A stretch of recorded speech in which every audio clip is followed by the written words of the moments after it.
Welcome to the Courage Barbell Unlimited podcast with your host, legendary powerlifter and strength athlete, Chad Ikes. For most, the journey of strength starts in the gym, but should inevitably expand through all aspects of life. Join us as we discuss all things strength. Now, here's your host, Chad Ikes. Hey, internet world, we're back again today with another awesome host. Yeah, I'm an awesome host, but I have an awesome guest. You are an awesome host. And it's Dr. Kristen Lander, who I was actually on your podcast with Jennifer Thompson. And then we kind of been working on some stuff with your Fiercely Fueled stuff. And I wanted to have you on because I really like so many of the areas you're coming from, like reminisce with where I'm at right now. But first of all, you're a doctor. So you're a doctor of chiropractic medicine. Is that correct? Mm-hmm. I actually just learned that this morning when we were talking before that. I thought for some reason I thought it was in nutrition or something. I don't know. Yeah, well, I am also a sports nutritionist. So yeah, I do both. I actually, when I was in high school, my health teacher used to take me to, it's in St. Louis. It's a big chiropractic school in St. Louis. And I got to do cadaver work with the kids that were going through school there, which was, for me, was awesome. I loved it. And I'm like, man, these chiropractors, these guys are pretty smart. Like, you guys have to learn a lot of stuff. Yeah, it's intense. And cadaver lab was like really traumatizing for me. Like dissecting humans was, it's the best way to learn. And I will never forget anatomy because of it. But it is really intense. Yeah, I still remember my favorite part of school. I used to always get to go. I used to go to Washington University, the medical school in St. Louis too. And the very first time I walked into cadaver lab, there was a head that was cut off and then split down the middle. So it's laying on the flat part's laying in the table, and the guy's dissecting the ear. And I'm like, oh, this is awesome. And everybody, other kids are like getting dizzy and stuff. And I'm like, oh, I can't wait to dig into this. You loved it. That's amazing. No, see, I thought I wanted to be an orthopedic surgeon. And then I discovered that I'm really squeamish. I don't like blood. I don't like guts. I don't like any of that. And so then what do I decide to do? Become a chiropractor where I have to go dissect people in school. But it was just like 2 years of school. So like, that's better than that being my whole career. Yes, definitely. So I think one of the things that I follow you on Instagram, what is your Instagram? I don't even remember. Is it Dr. Kristen Lander? Yeah, and then you have Fiercely Fueled. You have one for that too, right? Fiercely Fueled Nutrition. Mm-hmm. I think because I was following you on there, and you had mentioned something about VBT, or was it heart rate variability? It was HRV. Yeah. HRV, yeah, not VBT. And I remember messaging you, and we started talking about it because I'm really going down that rabbit hole of autoregulation. And VBT was one that I was looking into. And you kind of had some interesting points where I was looking at it from maybe a macro level, you would say, like on the day to day. And I'm like, it fluctuates so much. Like I can't, it's just pissing me off. And then I kind of talked to you and you were like, no, you got to look more at the trends of it. Yeah. So I think you were looking more micro level, and that's what everybody does. And honestly, so I think heart rate variability measurement is pretty worthless on a day-to-day experience, right? If you wake up and your heart rate variability is low, or if you're using some sort of device that is giving you some sort of readiness score or any sort of daily score associated with it, which I think those devices are actually a little bit better than just looking at your raw HRV score. But yeah, that daily score is pretty worthless. But if you look at trends, you can really start to notice a lot of things. And so that's what we started to get into, like high level analysis of that with our athletes, and then make nutrition decisions based on that, which is a really cool thing to be able to do. But also just decisions on like, what do they need to be doing different in their life and in their lifestyle on either a regular basis, or if we say, oh man, your readiness score was like a 2 out of 10 today, what can you take off your plate that's not training? Because I've come to find that most powerlifters, and I get it because I was there, they're not going to alter whatever their training says for the day. I mean, they maybe should, but they're not going to. So finding strategies around that, I think, is really important. Like, what else can you take off your plate today? That's actually an interesting, what you just said is really interesting because yeah, powerlifters tend to really look and I think that's why when a powerlifter looks at heart rate variability, they're like, well, day to day, what does it say today? Mm-hmm. Because it's the same thing with their training. They do, like, if I give someone, I try to explain this to my online clients, especially because my in-person clients, I'll change it. Half the time I won't even tell them what they're doing. I'm like, you show up on these days and I'll let you know. But my online clients want to know and they'll get excited, like texting me. I'm like, dude, I normally send it to you 2 days from now, relax. But I try to get them to go, listen, this is what I want you to do, but it's not set in stone.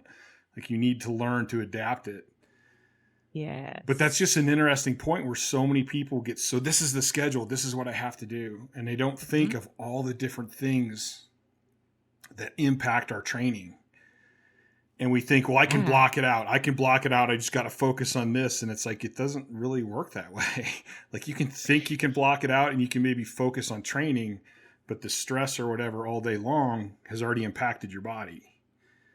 That's just it. It's and you know, I went through this as a powerlifter. I'm sure you've been through this as a powerlifter. You think that you can just tough it out and that you're mentally strong enough, and you probably are, you know, and we can train that mental toughness for sure. But at some point, your body can only handle so much stress, whether it's physical stress or mental stress, whatever the stress may be, it's all lumped together as stress, and you can only handle so much stress in a day. So if training stress is really high and you have all of this like relationship stress or work stress or whatever, something's going to break down. And we can see that in our HRV. We can see that stuff happening. And so that's why I like it, because it's a really good tool to be able to see what's happening and for this proof to be like, oh, maybe I'm not actually mentally weak. Maybe my body has said, I've had enough stress and something's got to give. Yeah, I think it goes back to growing up blue collar. You know, I grew up with that. You get the job done no matter what. You get it done on time. Yeah. I don't care if it's raining out. You got to build that house. Get your ass out there and build that house. But it always catches up to you. It always catches up to you. At some point, it's going to catch up to you because the human only has so much recovery ability. Mm-hmm. So a couple interesting things about the heart rate variability when I started looking into it was, I kind of saw it the opposite. So it's like a broader heart rate variability is a good thing. If it's really consistent, that's a bad thing, which is the complete opposite of what I had in my mind when I first heard about it. That's what everyone thinks. Yeah. So your heart rate variability is measuring the balance between your sympathetic and your parasympathetic nervous system. And the more variability you have, so that's literally the more that the time between your heart rate changes, between heartbeats change, that's good. And that's a sign of resiliency. If your heartbeat is like a metronome and it's constant, that is low heart rate variability, and that is a sign of poor resiliency of the body. So kind of like your body can't even adapt to needing to change their heart rate variability. It's just, it's done. This is what it can do right now. Exactly. And so then this is really cool because the medical world has been using this for prediction of, they were using it for prediction of COVID. And then there's also, you can predict like flare-ups of various different chronic diseases that are, maybe partially managed. There's been a lot of work on this in the mental health field, and looking at how does your heart rate variability change with how you're doing mentally. There's a lot. It's amazing. And I think like we're pretty much in the infancy of this research, but it's phenomenal so far that we have this window into what's happening in the body. Oh, see, now you got me thinking. Now that we're kind of starting to look at it, and you're looking at mine now, it's going to be interesting to see my mental states and how they fluctuate and how my sleep fluctuates with that. Because I think that's another and I'm going to go all over the place like I normally do here. I saw a study the other day. I didn't see the study. I heard about a study. I want to verify the study. But basically, it was Ohio State did a study where they wanted to find out the effects of feeding rabbits high-fat diets and if it would raise their cholesterol. So they had their standard group that they fed regular, and then they had 4 groups that they were feeding high-fat diets to. The one group, they all got high cholesterol except for one group. And they're like, wait a minute, why is this one group, they were fed the same thing? Why did this one group not have high cholesterol? The only thing they could find out is that the guy that was in charge of feeding that group would pet them while they were eating. That's fascinating. And they said somehow, all the best they can come up with is somehow being in a better mood helped them, the mechanism of how their body was digesting and using that food. And so now I'm thinking, dude, they should have checked the heart. Can you check heart rate variability on a rabbit? Like they should have been checking that too, because it would be interesting to see if that changes it. But like you said, you need to look in an overall, not like an instant, like over the long haul. Does it actually affect it and change it? And so I just think the brain has so, like everything we talk about, your attitude still is going to play this huge role in it. Absolutely. And going from parasympathetic to sympathetic, because I think I could probably pinpoint how when I'm depressed, those two don't switch on and off as well, and I stay in one state longer. Sure. And so yeah, it's interesting. Well, and from the last time I sent you a video looking in on your data and looking at the trends in my app. So we're looking at your readiness score, which is pulls in your heart rate variability data. We're looking at your sleep length as well as your sleep quality. And just overall, how are you feeling that day? Like your overall sense of well-being. And do you remember on the last video, maybe you didn't watch it, but the last video I sent you, there was like a really clear through line with all of them. They were all low. Your sleep was low. Your sleep quality was low. Your readiness was low. Your sense of well-being was low that day. And was like, wow, and it's always interesting to me is like, what's impacting what? Is it that's that the puzzle piece? Right. Is it that like you're feeling crappy that day because, because of something else, and that's impacting all of your other metrics, or like what's causing what? And a lot of times we don't know that, but that's why I told you, like, this is a long-term thing of looking at your data. I love when I can work with athletes long-term like that and really see like trends over time, because in a month, we're not going to establish a trend. There's too many things happening. Too many moving parts. Exactly. But over time, we can start to go, whenever you do X, Y, Z, this always happens. And then you always feel this way. Or when you start feeling this way, we know that's a warning sign for these other things that are to come. And so that's the stuff that I think is really fun and fascinating. I just get to nerd out every day doing that with my athletes. See, I hate nerding out about that. I hate that stuff, honestly, because there's so many parts I get frustrated. But do you hate doing it for yourself, or do you hate doing it for other people, or both? Both. Okay. Like with my online or my clients, I'm like, man, I wish I had some kid that I could give credit for who would write all this shit down. Because like I really rather would just go by feel at this point in my life. Yeah. And like I kind of learn it and I remember what I need to remember. But as far as like keeping really solid data, I hate doing that.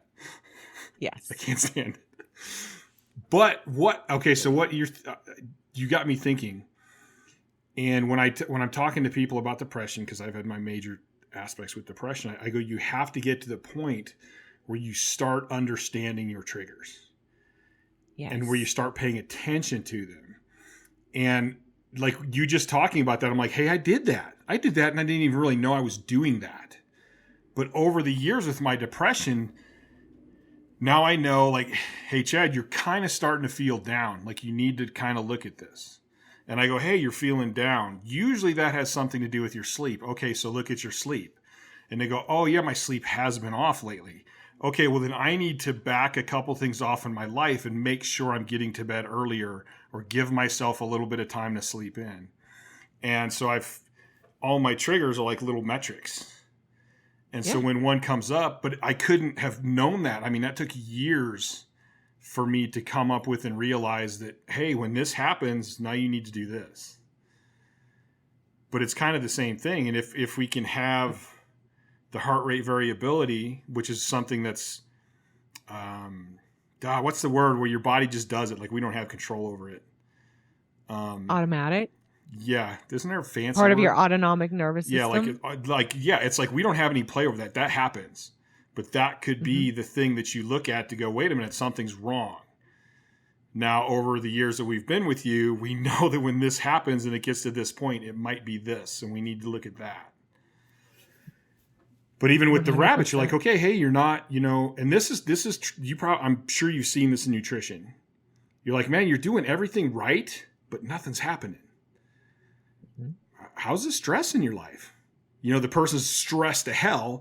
So that right there kind of supports that whole rabbit theory. Like you're feeding it the right shit, but it doesn't know how to do it because you're so stressed out that your digestive system's a mess. That's why I got into this high level stuff, because I was working with enough people where I'm like, how come some people respond perfectly to things and other people don't? Mm-hmm. And so I was like, there's more to this. And obviously with my training, I knew there was a lot more to it. And I'm like, well, I've got to start finding out about this. So then I started really, because I used to just pretty much do, macros and calories, and that's that. And I'll teach you how to eat around your training to optimize your performance. Like that's kind of no brainer. Like my background's performance nutrition, but where things really started to explode for my athletes was when I really started to dig into their stress management and their time management and their sleep, not just their sleep length, but their sleep quality and all of those different things.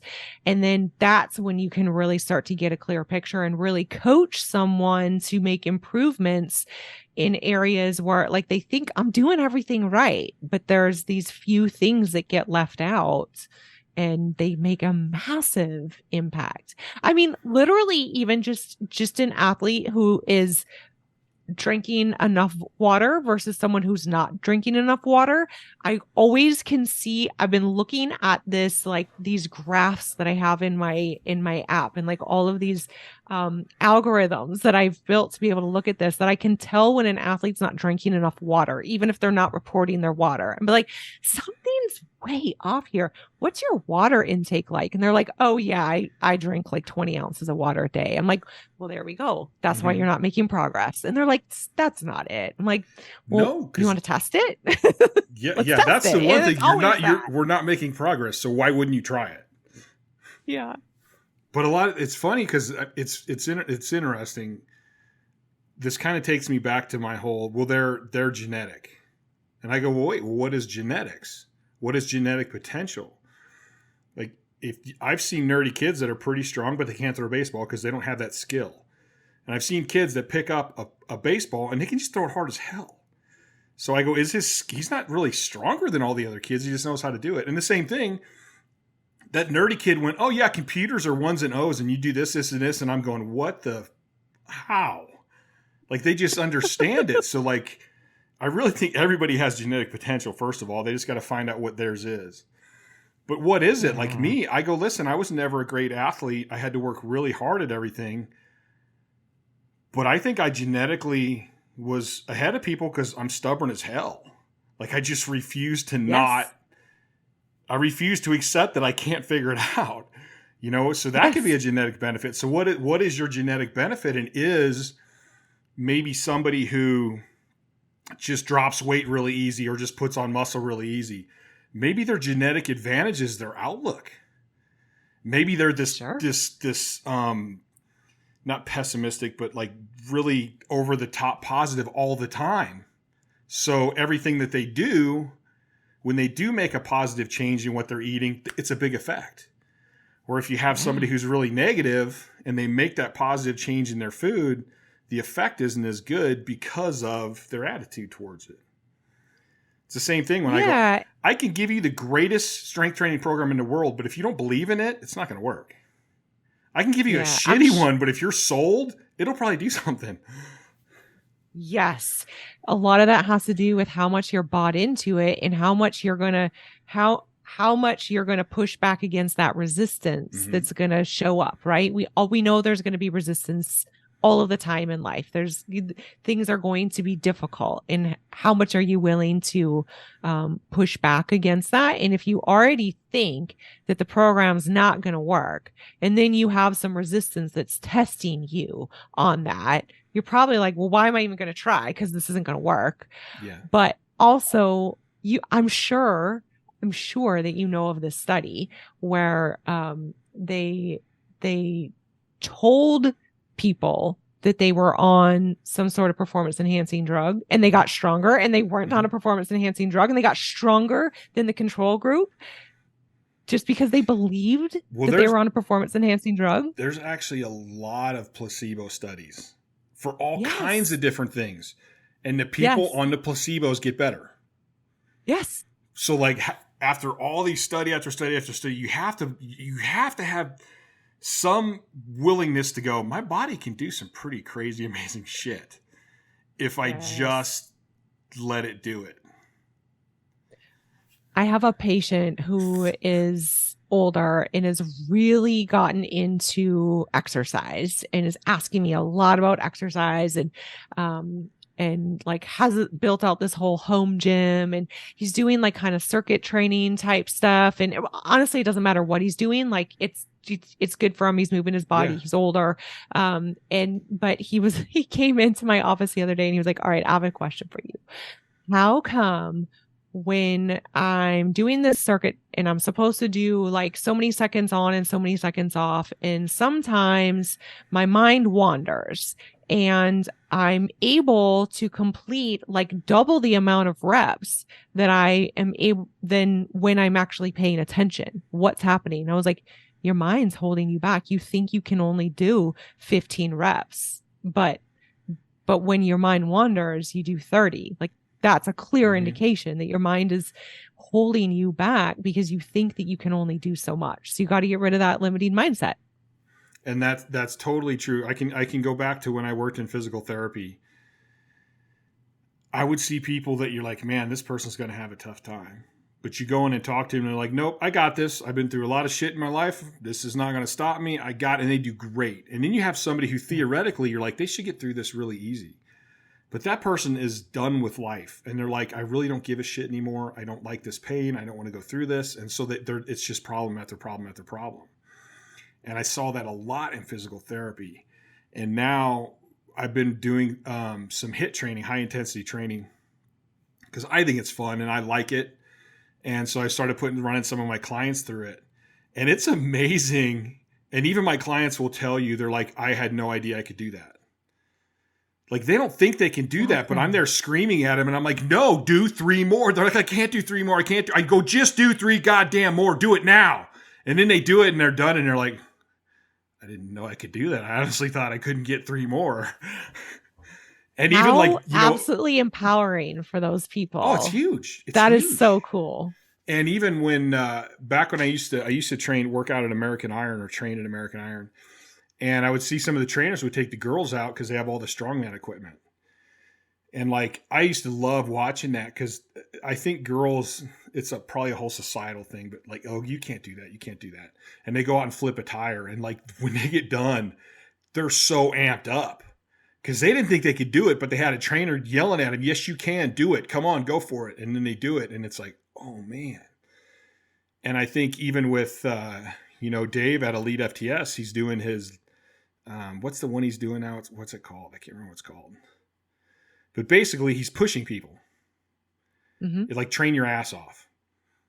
Got it. So basically, he's taking people that are already trained. Most of them are in good shape. They're strong, And he's showing him that you're not pushing as far as you can. Mm-hmm. And I helped him with one of those, and that was such a good time for me. Like, I love pushing people and pushing them to limits that I know they can do. They may not know it. I know it. I know they can do 3 more. I know they can do more reps. And I love pushing people to that limit and then seeing their face when they do it. And they're like, oh my God, like, really? Wow. That's the best thing. I mean, that's what got me hooked on lifting, was being able, like, realizing that I can do things that I didn't imagine that I could do. But I'm also one of those people where, like, the best thing, if you want me to do something, the best thing you can do is tell me I can't. So I'm like, oh, really? Watch me. But I think a lot of people in lifting are like that too. But that was my whole career was that. I'd be like, I'm going to do 1,000 pounds drug free. Even my teammates, my family, they're like, dude, I don't think anybody can do that, let alone you. And I'm like, fine, just wait. I'm not telling you when I'm going to do it, but I'm going to do it. And here's my question: why not you? Like, why not? That's what I say. Why not? Just because. And I tell people this all the time. I'm like, dude, just because everyone else is doing it doesn't make it right. First of all, you don't have to do what everyone else is doing. And just because no one else hasn't done it doesn't mean I can't. Everybody thinks they can win the lottery, which is, I don't know, 1 in billions, but they don't think they can lift a certain weight. And I'm like, how can you think you could win the lottery, but you can't think you can do this? That's a good point. I can't lose weight. I can win the lottery, but I can't lose weight. Right. Well, I'm sure you know the story of, I think it's Roger Bannister, who was the first one to break the 4-minute mile, and everyone thought that couldn't be done. Yes. And then he did it. Mm-hmm. And then a bunch of people did it after him because they suddenly knew it was possible. Well, so, like, there's always got to be a first person to do something. There has to be a first person. And that first person that's a guy to look up to. Like, that's a guy to study and follow and listen to what he says. Is when I was coming up in powerlifting, the record was at 1,040 for a long, long, long time. I can't remember if that was Ed Cohn. I think Ed had that. And it held for a long time. And then Brent Meixel came along. And like every time Brent broke it, somebody else was right behind him. And somebody else was right behind him. And I caught him at like 1170 and I beat his. But it was like, yeah, it's once somebody breaks that barrier, then all of a sudden everybody goes through. And that to me, that's kind of proof that this is mental. Yeah, but I think that proves it's a mental barrier.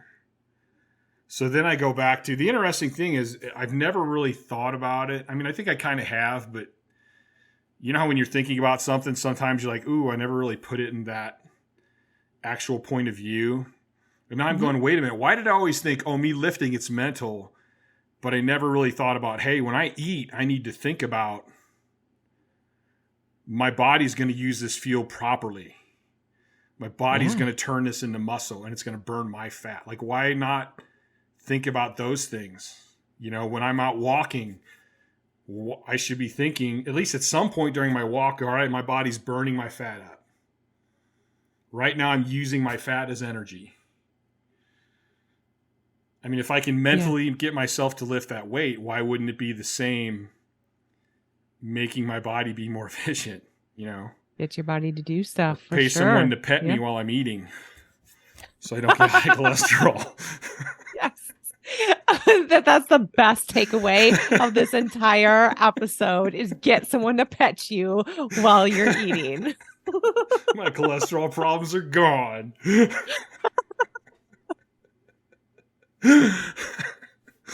I don't actually have cholesterol problems, but good. Because you must have someone pet you then. Mm-hmm. Pet myself. You're doing good, Chad. You're doing good. Just keep eating. Yeah, but no, I mean the power of our minds, and I think that there's like all this really fascinating research on it, and I still think that it's still very poorly misunderstood, or very not misunderstood, very poorly understood. And I'm excited to see what happens with research and the brain in the next decade or so, because we're learning all these fascinating things about what our minds can actually control. Well, yeah, I think it goes back to I love quantum physics, fascinates me. Not that I can understand all the math and stuff. I'm more of a theorist. But I mean, there's stuff that happens on the quantum level that doesn't happen on the mechanical level. And we don't know why. And we've actually found that the studying itself affects the outcome. Which is like, wait a minute, us watching it makes it different? Like, how can that be? So, and who's to say, I mean, how much of our body is actually kind of at a quantum level? I mean, how much of the stuff that's happening is so small? So if that's the case, and I mean, we know the studies with the placebo, the studies with the rabbits, like there's stuff happening that we don't know and don't understand yet. So then how to keep learning about that and keep understanding that, and then to train it. You know, even like what I said about going on a walk and going, okay, Chad, your body's burning fat right now.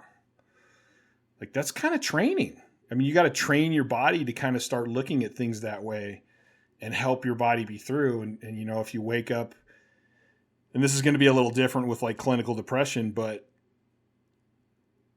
how much of that affects everything that's going on in your body?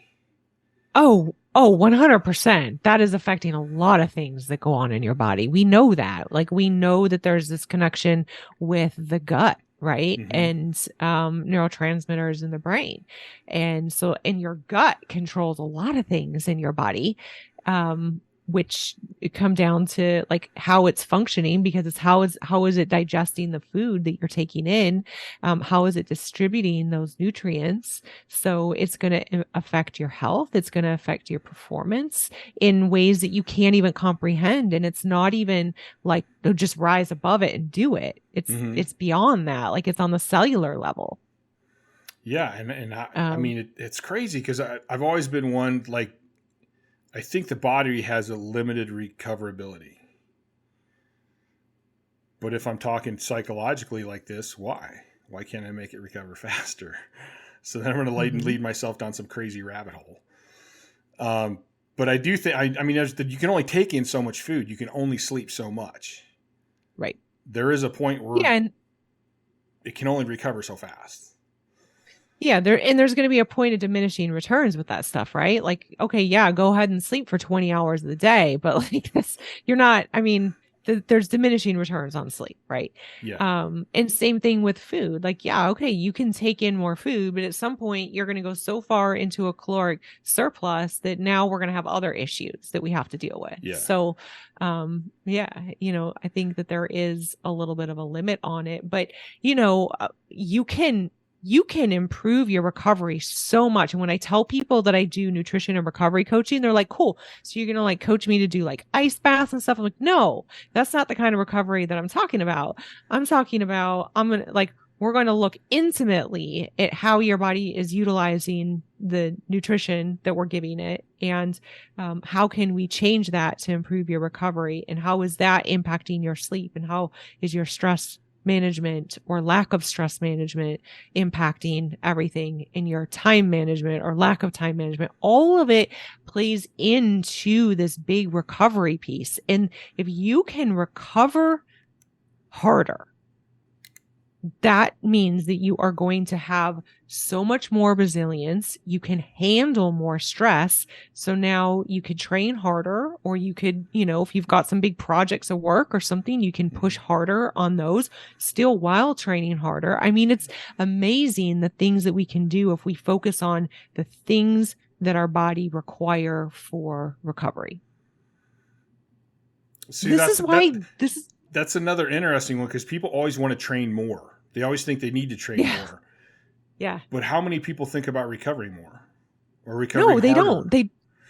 They don't. They're just digging themselves a deeper hole. And it's like, hey, I'm not making gains, so maybe you need to recover harder. Yes. I need more discipline in training. Like, no, maybe you need more discipline in your recovery. Yes. Yes, 100%. And this is why drugs work. right? Like Mm-hmm. we know you can recover better. So you can train harder. You can train again. You don't have to take as much time off. Even that has a limited ability. Yes, because exactly. I think here's one of the things I think too, and I talked about this on the Elite podcast. I think we have 11 systems. I think it's 11 systems in our body. Well, the skeletal muscular system will recover pretty quickly. And the drugs are going to help that recover even faster. But what about your digestive system? What about your central nervous system? What about your lymphatic system? What about your pulmonary system? Like, what are you doing to your heart? Your heart and blood pumping is still different than the rest of your muscle. Like, what are you doing to that when you're overtraining all this time? Yes. And then the more you overtrain, the deeper you sink in. Then you get to where you start messing your sleep up. Now your recovery is even worse. Then your messed up sleep starts messing with your brain and your central nervous system. And like you really spiral down into this hole. And what I've found is that a lot of lifters are like, oh, well, that's where I got to be. Like, no, that's not where you have to be. Like, you don't have to do a meet and feel like shit for 2 months. Yeah. Like, you don't need to be irritable all the time. You don't need to be wrecking your relationships. If you're doing that, there's systems in your body that are not recovering. So I'm 100% proof that you can overtrain and still get stronger. But I kept getting worse. And eventually it's going to catch up with you and then you're in trouble. Because that's when you're going to start getting injuries and all kinds of bad stuff that's going to happen that's going to completely halt your gains altogether. And it's going to take you a long time to get back out of it.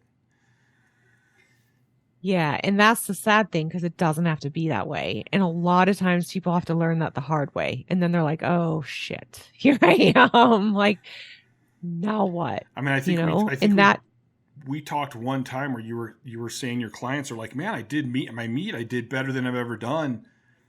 And I feel pretty good afterwards. Yeah. So this is the magic of this stuff that I've been doing for the last several years with my lifters is that we're able to keep such a careful eye on their recovery, like well before meet prep. So they're going into meet prep, like high recovery, feeling really, really good. They're able to push harder during meet prep. And then like I'm watching everything. I'm watching what they're eating. I'm watching like not literally the food that they're eating, but their macros. And we talk about the food that they're eating because sometimes that's important. But we're looking at their sleep. We're looking at their readiness score. And the minute I start to see something that's off from what is their normal baseline, if I've been coaching them long enough, that is where magic starts to happen. I'm like, I see something and I already, by that point, I usually know what to do about it for that person, whether it's they need, I'll do like emergency refeed days where it's like a really, really high carb day, or maybe for that person it's like they're gonna maybe take the day off work, or they're going like something we know how we're going to impact their recovery very quickly, very abruptly, and then they are so well recovered through their whole meet prep that then on the flip side they never have those post meet blues. And I really, as soon as I started tapping into this with athletes, I understood that a lot of the post meet blues is actually probably hindered recovery and poor central nervous system recovery. So if they're maintaining this high level of recovery while they're in meet prep, they get to the other side and they're like, I could go train today. Like 2 days later, they're feeling really good and they're not having these big crashes where they almost have like this existential crisis after the meet. Oh yes. Yeah. I've seen people go into like where if you're recovered and in a good mood, like what they're saying almost seems like craziness. Yeah. Like you're almost like, what? Like, how are you thinking that? Me being in those situations, I know exactly how, and I go, dude, you're done. Like you're toast. Your body is, this is it. You're at the end. But what's funny is like all the stuff we just talked about, like if you're in a good mood, you digest better. If you're in a good mood, you're going to recover better. You're going to sleep better. Yet power lifters, for some reason, want to go into a meet feeling like crap. What is that? So you want to go in with a negative, pissed off attitude and then try to lift your best. Like, that is just dumb. Like, and I did this. I look at my career and I'm like, you know what? My first few powerlifting meets, I went in and I was amped up and I was happy and I couldn't wait to lift. The stronger and stronger I got, the worse and worse I would come into meets. And I'm like, how did I not see that? I'm an idiot. And then, but you see it now, and I'm like, and then I actually looked up, I was looking up some stuff a month or two ago, because I'm like, I wonder if this overtraining happens with other athletes. And I found that it happens with a lot. I found cases of soccer players, bicyclists, tennis players, and they go see the psychologist. And the psychologists are actually figuring out that, listen, this is not like a mental issue. You're overtrained. And they talk to the coaches and they back them off. And in a short period, they're back on the field killing it. And now all of a sudden they want to play and they want to win and they want to drive for it. So it's like, how did we get to the point where we think we're supposed to, like, I've seen guys that feel good going into meets and they actually still kind of mess up a little bit because they think, well, I'm screwed. I don't feel like shit. Like I did something wrong. Like I didn't train enough. And I'm like, no, you did it right. This is how you're supposed to feel. You should go in wanting to lift. Like, not go in feeling like, shit, I got to get through this meet. Yes. The sign for me that I have not focused on my recovery enough is during meet prep. I'll start to misload the bar a lot because I can't do simple math. Mm-hmm. Like, that's what happens to my brain. That's central nervous system fatigue. That's how it hits me every time. I'm like, I'm like, how do I add 15 pounds to the bar? When I can't figure out how to do that, oh no, we have a problem. I am overtrained and I've got to back off. Yeah. That's like my dead giveaway. That's interesting. And I go back and look at my team, and I'm the oddball because of my sleep and my depression. Like I'm one of the worst recovery people I know. But with my team, back when I was competing, that actually helped me to watch them. And it allowed me to teach them. Where literally, when you came in on my team, everybody was like, hey, what's going on with you? How you feeling? How's your appetite? Like, how's your sleep? And we would ask all these questions. And it'd be like, all right, you're not lifting today. And you're not lifting until you sleep through the night again. Because right now you're waking up a bunch. And normally you can sleep through the night. So something's going on. You need to stop. And I'm like, I don't care how close the meet is. Like you're not, especially if you're 4 weeks out, I go, you're not going to get any stronger. But if we overtrain, you're going to perform like shit. So my goal with that short a time is to make sure you come in at 100%. It's going to be better to have you take a week off and start sleeping than to go, no, we got to go. You got to get through it. You got to hammer it out. And it's almost like it's that goes back to that meathead mentality, I think. And there's still a lot of meathead mentality in lifting. And I don't understand why. Like, we're still athletes. We still have to perform. We still have to compete on the platform. Why are we so stubborn and so hard-headed? And not only that, but sometimes wearing that as a badge, right? Mm-hmm. Like, I'm here training even though I only slept 2 hours a night. Like, you're so tough that you're doing that. No, you're stupid that you're doing that. Like, you're hurting yourself. You need to go home and sleep.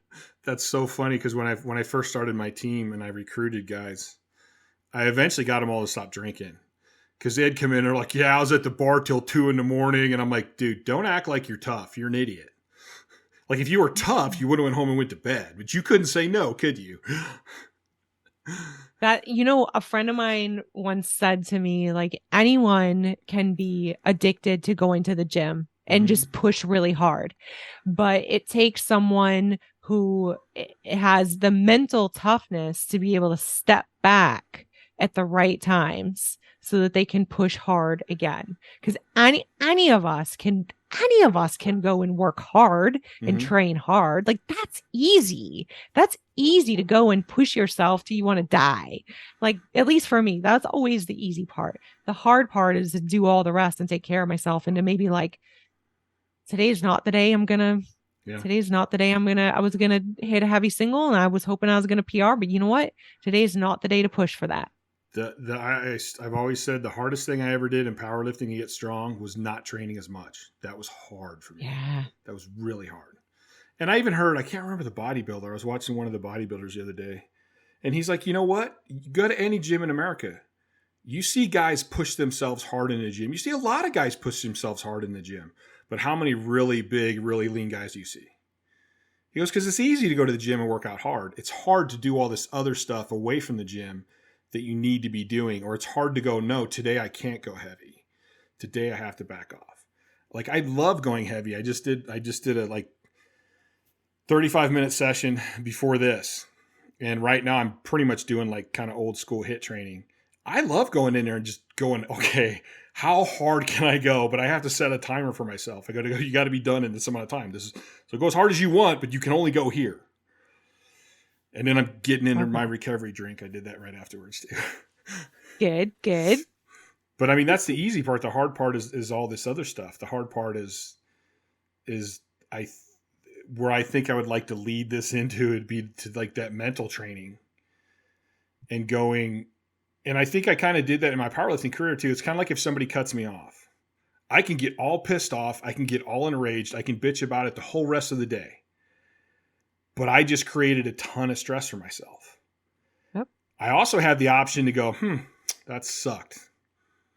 Flip that guy off and then go, you know what? I don't feel like being angry. I feel like being happy. So I'm not going to be angry and I'm going to be happy. He cut me off. So what? It's not the end of the world. Like, I have that choice. And that's mental training and that's mental strength. Yes. I don't know if you know much about Stoic philosophy, but they talk about that a lot, that you can choose how you respond to things. And a lot of times we think that our response is just automatic and it's how we just have always responded to things. And we can't, someone made us feel this way. No, you chose to respond that way. And while that's probably a habit, you can change that. You can step back and say, actually, I'm going to choose to respond differently. I'm going to choose to think about this differently.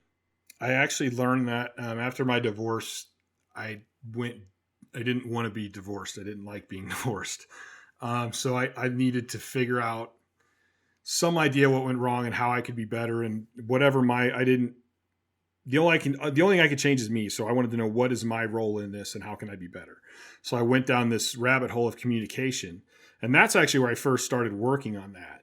And one of my biggest struggles was, wait a minute, if somebody punches me in the face, he pissed me off, he deserves to be punched again. And it took me a long time to struggle with that one thought and go, no, wait a minute, he punched you in the face. He didn't make you feel anything. All he did was punch you in the face. Now, did you have the control of that initial being pissed off? Maybe not. Like, I think feelings just happen sometimes, but how I react after that is completely up to me. Yes. Do I punch him back? Well, then that was my decision. Do I get pissed off? Well, that was my decision. Do I go, you know what? It really didn't hurt. Like, who cares? Like, I've been punched in the face. It's not that big a deal. Like, so it's completely up to me to how I wanted to react to that. And that actually took me a little while to work on. And it's something I think I'm a lot better at it now, but it's something I still work on. Like, every time, if I'm, the men in my family have anger issues, there's no doubt about it. But if I'm working on a car or something and I can't get this nut loosened or something, I'm like, wait a minute, Chad, it's just a nut. Like, if you want to get pissed off and frustrated, that's your choice. If you want to go, let me think about this, there's got to be a better way to do it. And me getting pissed off is not going to lead me there, and I really have that choice. And I think that goes back to that mental training. And I think part of that, I think I got good at that was partially because of powerlifting. Because I did used to think, like, wait a minute, if I'm pissed off here, that's affecting everything else. So that I've been wanting to bring this up is this idea, like, when you're going to go for, your third attempt at a meet and people will be like, just get really angry. That is like the worst advice to me, because if I get really angry, it makes me weak. What I need to do is instead think about a time where I proved to myself I was really strong. And there's actually been studies done on this. And if you read any mindset books, they'll talk about it, where what you want when you are going to put yourself into a situation where you have to perform to the best of your ability, the best way to get in the right headspace for that is to think about, borrow the feelings from a time where you did this before. Maybe it wasn't lifting. Maybe it was something that you overcame in your personal life, or maybe it was like a good day at work, or maybe it was something else really good that happened that you overcame, and you proved to yourself that you are capable and strong and have perseverance. And that is the ticket. I think this idea of like getting angry in lifting is not helpful. At least it never was for me. Was it helpful for you? Yes. Okay. I kind of agree and kind of disagree. Okay. That's actually, I've never heard it explained quite like you just did. And that's actually pretty interesting. Think of a time where you were successful and remember that feeling, and then go into it feeling successful. Yes. That makes a lot of sense to me. But I'm like, can I squat 1,200 pounds if I'm happy and in a good mood? Probably not. Like, not well, for me. For me, it doesn't work like right. that. Like, right. But the problem with me is people would watch me and then they would think that they had to get angry. But what they did, they never took the time to actually understand what I was going through and my process, which is funny because there was actually an old YouTube video where I went into depth on that one. And I think I reposted on Courage Barbell. For me, I need to take myself to this life or death place. And so I get angry and I get pumped up and I'm screaming and I'm yelling, and I'll like pick up Ethan, who was like 330, and just push him to the side. And I go up to the bar like a friggin' angry, pissed off grizzly bear. But what they don't understand is right before that, I pull back and I visualize me being successful with the lift. So for me, it's like, no, I want to go to this place where I'm unstoppable. I can't be killed. It's life or death. It's me or the bar. But then right before, then I take that feeling and I pull back and visualize it and get control and then lift. Mm-hmm. Where a lot of guys just get angry and they're not even thinking about the lift anymore. They're just getting angry. And at that point, you're so hyped up. Like, how do you even have the right motor patterns happening? A lot of people make mistakes, and I think it's really different for everybody. Like, I've had teammates where I'm like, man, I can't slap this guy in the back. Like, I can't scream at him. I have to have like this calm intensity and go, you focus on what you can do. You can do this. Remember to, give him one or two cues that maybe he needs to work on that day, and basically convince him, I know he can do it, so do it. And then I have guys that, like, I literally had some guys that if I pissed them off, they would lift way better. And I have a funny story about one of my guys who kept getting stuck at 700 on his deadlift. Like, he could pull 699 like a rocket. You put 701 on there and he would miss it. And eventually me and my other partner thought, listen, he's in his head. We got to get him out of his head. So we pissed him off, like literally had him so pissed off he was foaming. And he went and pulled it easy, and then within like 3 months he pulled 750. Like, he just had to get past that block. But in that case, I had to get him to not think. Like, he knew if he thought, he screwed it up. So I think it's kind of an individual. And like, I love using the example of Eddie Cohn, because Ed never got pissed off. Like, I mean, I think there was a rage inside, but he looked pretty calm when he was going up to lift. And it was like calm aggressiveness. He probably couldn't have. If he was yelling and screaming, he probably wouldn't have lifted as good. Like that, for him, that was better.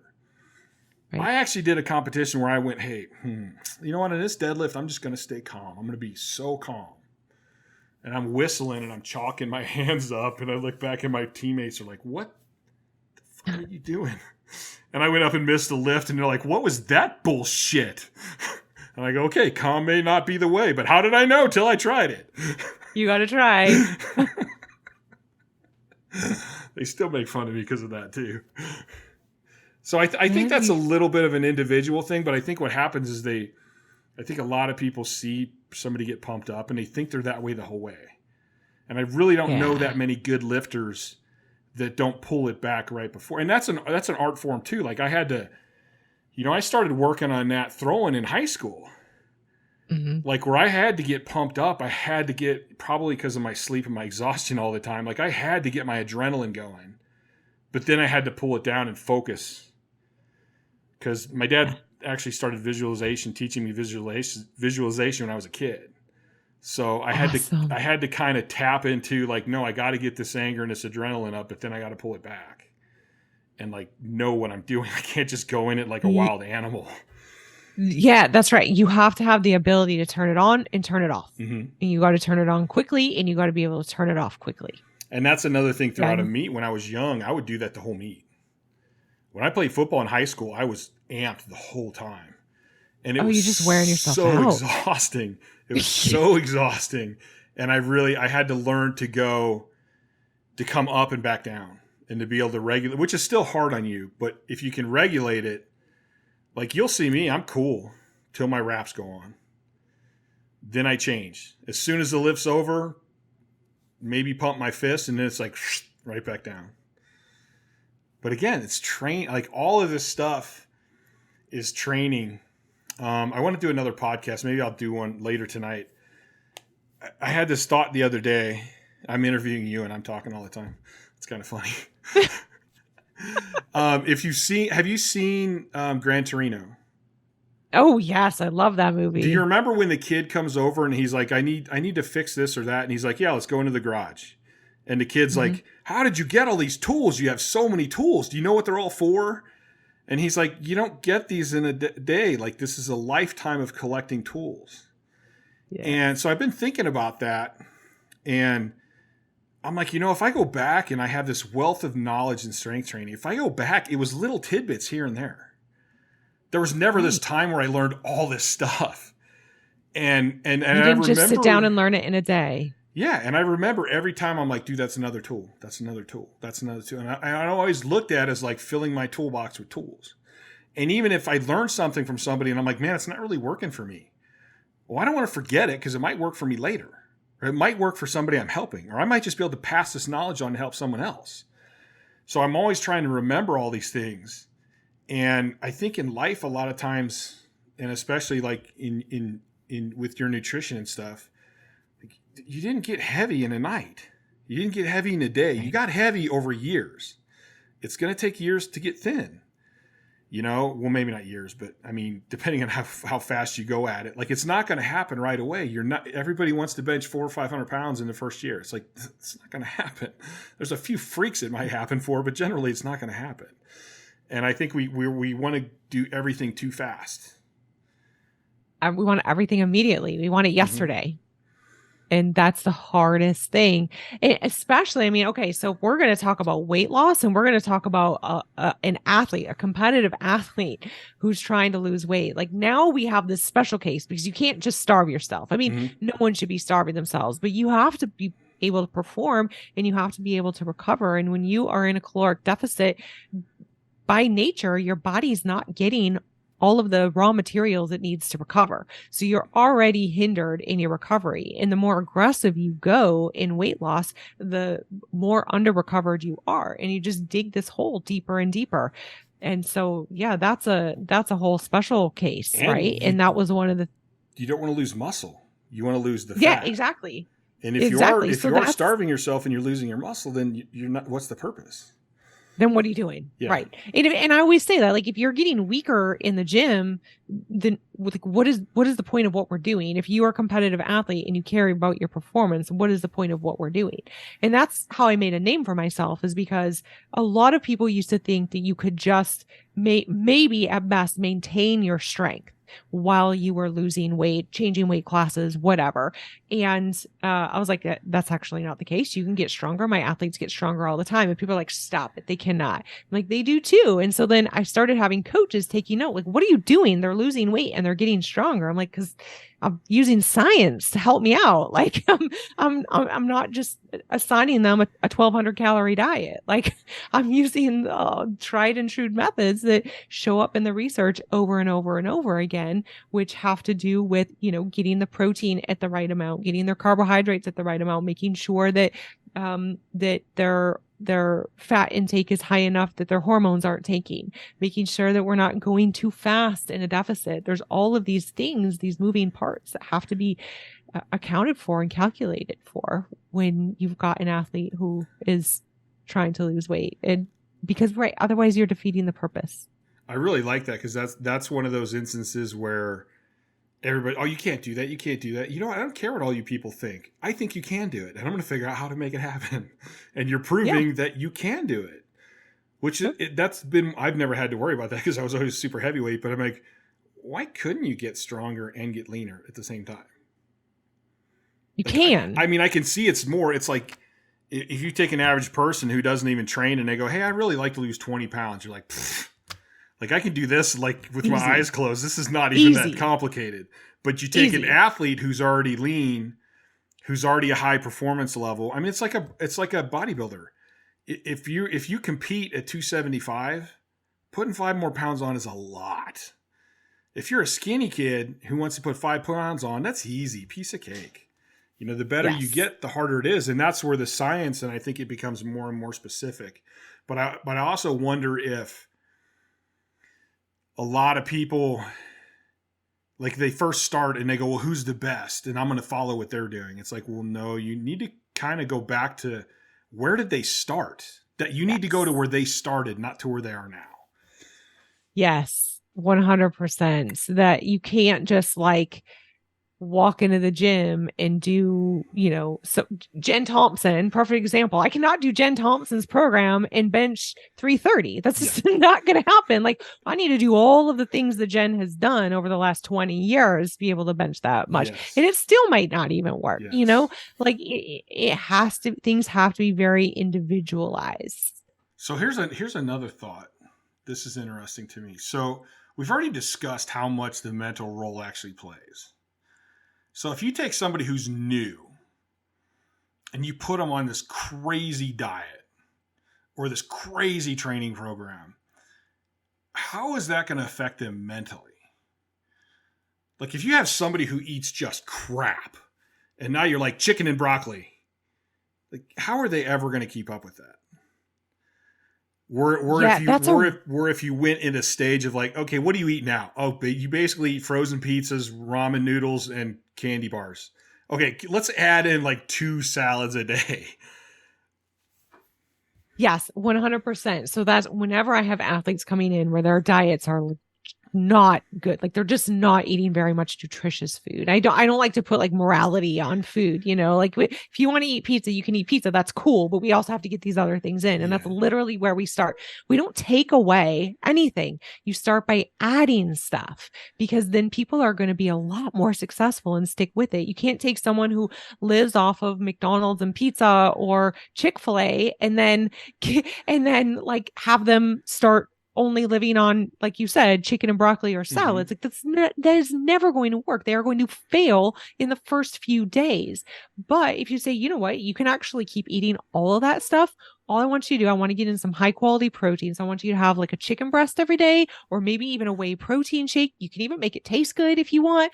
And like, let's add in some vegetables. You don't need any vegetables. Let's just add some in. And that is where things can start to turn around.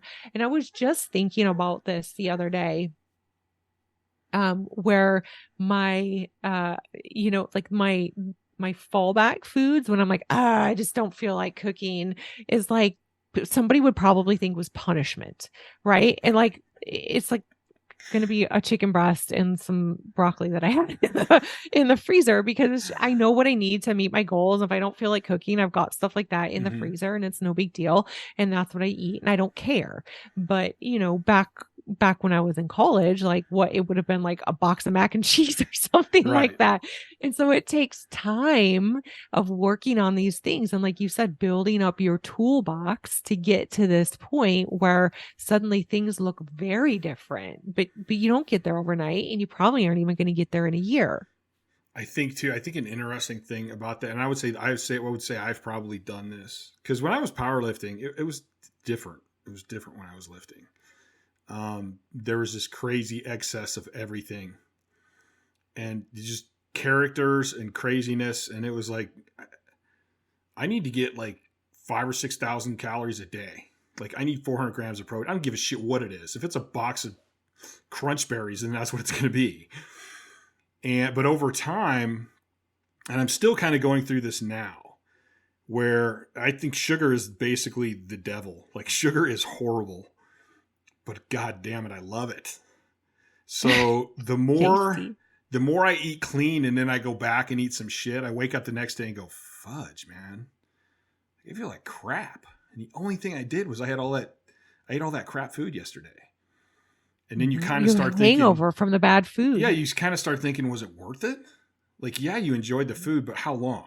Like, you ate it in 4 minutes. Like, was it worth how you're feeling today?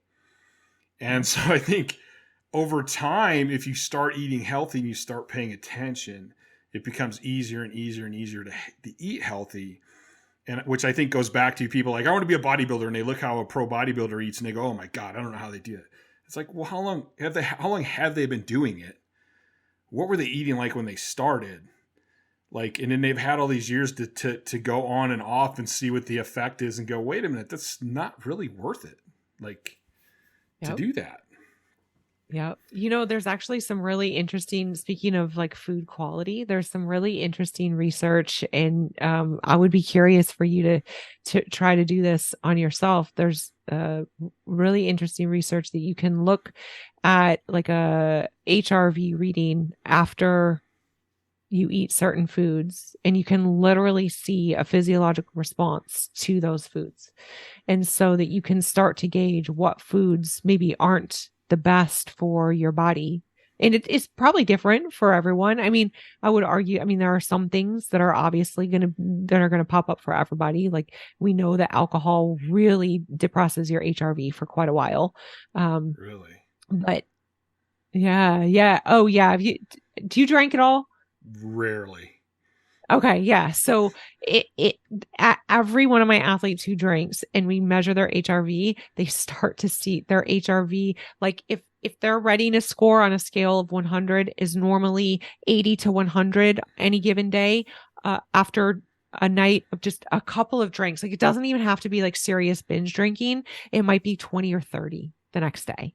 Really? It is shocking. It is amazing. Shocking. And so you can start to make these decisions for your life once you understand how things affect you, right? And I think it's cool that data can do, it doesn't have to be data. It can simply be, like you said, you wake up the next day after having some food like that and you're like, I don't really feel so good.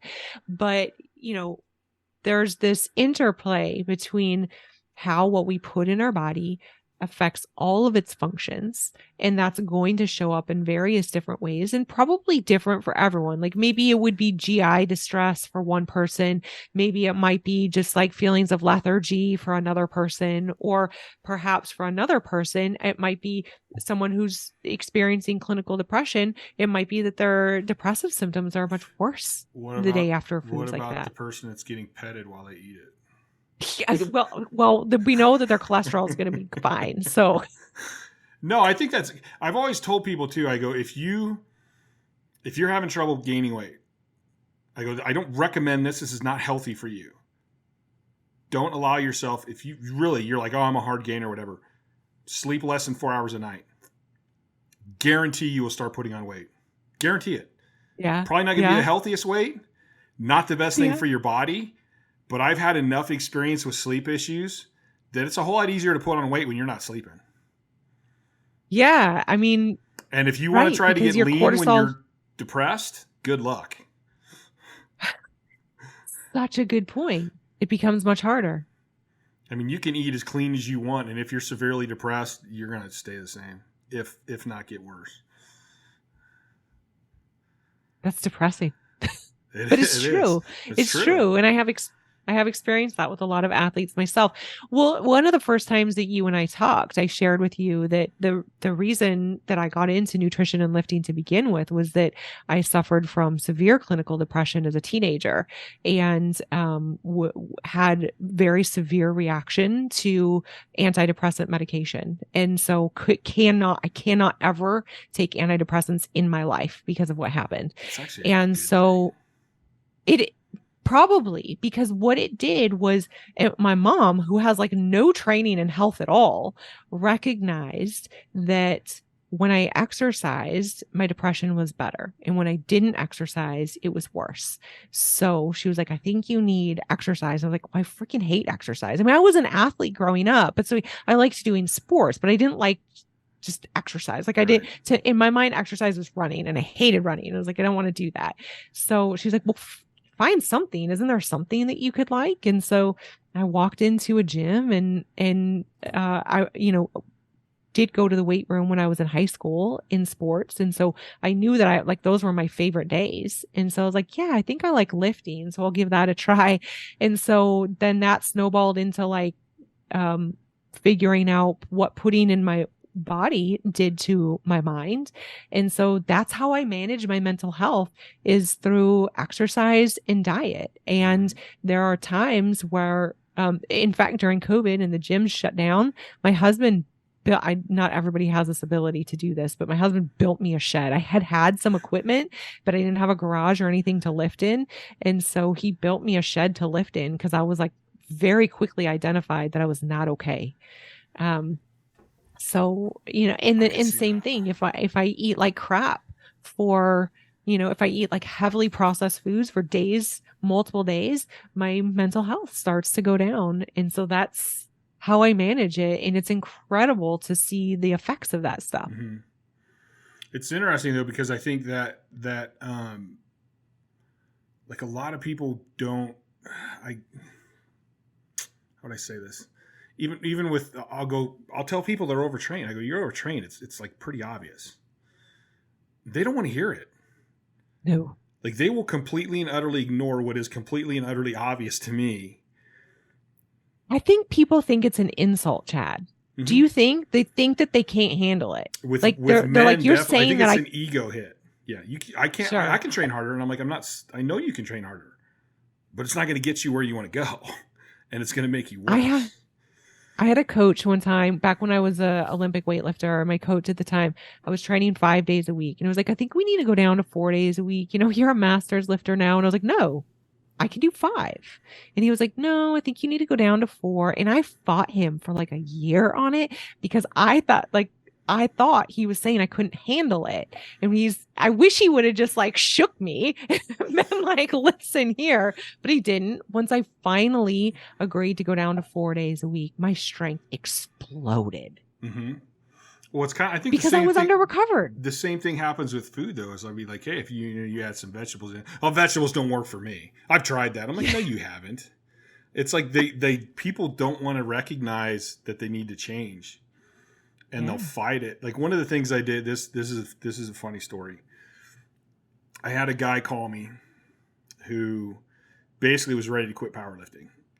And his coach said, I think you need to call Chad, and I do consulting stuff. And he goes, you need to call Chad, just pay for a consulting thing and talk to him. And he called me, and I'm like, dude, you're training 4 days a week heavy. You have a physical job. I go, everything you're telling me, this is like really obvious. You're not recovering. So with him, and this is an advanced lifter. I mean, he's a geared lifter, but 1,000 squats, 700 benches, damn near 800 pulls. And awesome. Impressive. I'm like, for him, I go, I'm gonna do this a little different for him. I'm just gonna change him. So I got him training 2 heavy sessions a week and then 2 recovery sessions a week. And he starts texting me, and he's like, dude, what is this voodoo shit you got me doing? Like I'm PRing all the time, like every week. He's like, what the hell? How is this working? And so we went for a while, and he kept doing good. And he went into one meet and finds out I think he hit PRs in the meet, but not what I expected him to hit. And then a little bit after the meet, I texted him. I'm like, hey, how's it going? I haven't heard from you. Is it still going good? And he goes, I'm getting kind of beat up and I'm overtrained. And I'm like, well, wait a minute. Are you still doing what we talked about? And he's like, no, I went back to training 4 times a week, really heavy. And he goes, I kind of switched back about 6 weeks before that meet. And I'm like, why? Like, why would everything was going good. Why would you do that? And he was like, well, I just felt like if I had a bad session, I just didn't have very many sessions. And I'm like, well, if you had a bad session, maybe you needed a little more rest. Why did you think that you needed more? And then like a couple weeks after that, he texted me and he goes, all right, you're right. I'm going back to 2 times a week with 2 light ones. And it's just funny how people get so set in what they hear and what they think. And so like with my newer clients, I'll have a lot of clients, they're overtraining. Like they're just, and it's a balance. It's like, what's your answer to most questions? It depends. It Like, depends. it depends. Yeah. Like, I mean, I have clients that I'm like, dude, if you would get 8 hours a week, or 8 hours of sleep every night, you'd probably be okay with what you're doing. But you have this stressful job and you have to do this overtime. And I understand that you got to feed your family. Well, then something has to give. So let's spread your training out a little bit. So what I started doing is I'll gradually, like over 6 months to a year, I'll gradually spread them out. I'll add in a day here and a day here, because they adjust a lot easier that way. Like if I just take them out, they can't handle it. But when I start doing it slowly and they start feeling better and they start making more progress, they kind of accept it a little easier. And I don't know, it just was like kind of a mental game that seems to work better. I mean, if I think I have someone that'll just do what I tell them, I'll just spread them out and hell with it. But most people don't want to do that. I mean, they'll get it in their head that they're getting weaker. Yes. And I don't care how good the program is. If you get it in your head, it's not going to work. So then I spread these people out. And then after a year or two, I go, you do realize what I did, right? And they're like, what do you mean? I'm like, well, how many times do you train a week now compared to what you were? I go, how do you feel? How much stronger are you? And they're like, holy shit, I feel way better and I'm way stronger. I'm like, see? It's magic. But it's like sometimes you can't just jump to it because people won't accept it. Yeah. Well, in a lot of that, I think a lot of that is that, like you said, they think that that's what they have to be doing, and they have it in their head that that's what they have to be doing. And then because everyone knows you have to work hard, right? Mm-hmm. It's hard work. It's hard work to get stronger. Like it doesn't happen on accident, but it maybe there's an element of working smarter too. Well, right. No, and that has to be this is a great perspective thing. What's working harder to you? Good point. Because it's not necessarily just long session, lots of reps and lots of sets and lots of weight. Just because you work hard in a gym doesn't tell me you're working hard. It tells me you're working hard in the gym. Work hard on everything else. Mm-hmm. So I think a lot of people, their perspective's wrong on what is hard. Yeah. Well, like we were just talking about, doing the work in the gym is the easy part. Yeah. It's all the rest of the time. Going to the gym's so easy to me. Like it's taken me. I mean, all of us, I think probably for years. Right now, I'm literally training once a week.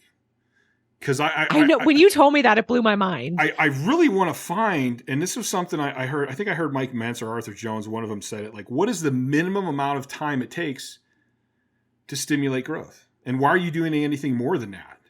And I thought, whoa, like how hard, how difficult, how much of a badass would I be if I could make myself find the absolute minimum of what I need to train? And tonight, I just kind of been judging off of my bench. So my bench, what I benched for, I had 4 weeks off because I did some traveling and I just felt like shit. And I'm like, my goal is to find the minimum. So let's really test this and see. So I took 4 weeks off. My bench that I hit for 9, I hit for 7 after 4 weeks. So yeah, I lost 4 weeks. It's a lot of time. I lost a little bit of strength, not much. That's awesome. But most people would be like, 4 weeks off, I'm going to be weak as shit. I'm going to be horrible. I'm going to lose all this. No, my body weight's the same. My strength is damn near the same. I'll bet you the next time I bench, I do 9 again. So I'll be right back where I was. So, I mean, even that was an interesting thing for me tonight to go, 4 weeks really don't mean shit. I really didn't lose anything. And my body mass is exactly the same. My body fat's exactly the same. And I didn't lift for shit. I didn't lift once in 4 weeks. And before that, the 8 weeks before that, training once a week, I was getting at least 1 or 2 more reps at the same weight every week. Just training once a week. Yeah. That's incredible. Yeah. But it's taken me a lifetime to be able to do that. True. In a beginner, and that's not going to work for a beginner, right? Oh, I wouldn't do that. I wouldn't do that I don't have any lifters that I would do that with. Got it. Because everybody recovers better than me. But I'm just doing it with myself. Because first of all, if I believe this, why ain't I doing it myself? And second of all, what's the minimum amount somebody could train and find out? Mm-hmm. I mean, I watched a thing, if you know Tom Platz, old school. Oh yeah. Huge quads. I found a video of him where he trained squats twice a month. No way. Yeah. He goes every, because you think of Tom Platz, he was crazy. His training sessions were crazy. That's how I started training in high school, was watching his stuff going, I got to squat till I can't physically get up the stairs. But I never once ever found this video until like a month ago. And he's like, I couldn't. If I try, he goes, those sessions were so hard on me. If I trained more than twice a month, I wouldn't build muscle. But that's amazing that he figured that out. That. They just thought he was hammering all the time. Oh yeah, I'll bet you there's people that think he squatted twice a week. Mm-hmm. Actually, I saw an Instagram video where the guy was comparing Tom Platz and telling people, you got to squat heavy and you got to do it twice a week. And I'm like, well, he squatted twice a month. So I don't know what you're talking about twice a week. That's wild. And he ate good. He slept good. But he knew the limit. He knew the limits of his recovery, and he knew, I'm going to train this way. I've got to rest. And that, again, that's the thing that people don't get, that is so hard for people to wrap their minds around, that it's not just all working hard. Well, it's not working hard in the gym, and it doesn't. You working harder isn't going to make it come faster. Yeah. There's still, I truly believe the human body, and I think everybody's different. Like you said with the nutrition. Me and my brother have the same parents. He's skinny, can eat whatever the hell he wants. Like I was always a little bit on the chubby side. Like everybody's a little different. We pretty much ate the same. We did most of the same stuff. Like our lives are about as similar as you could get, but we're still totally different.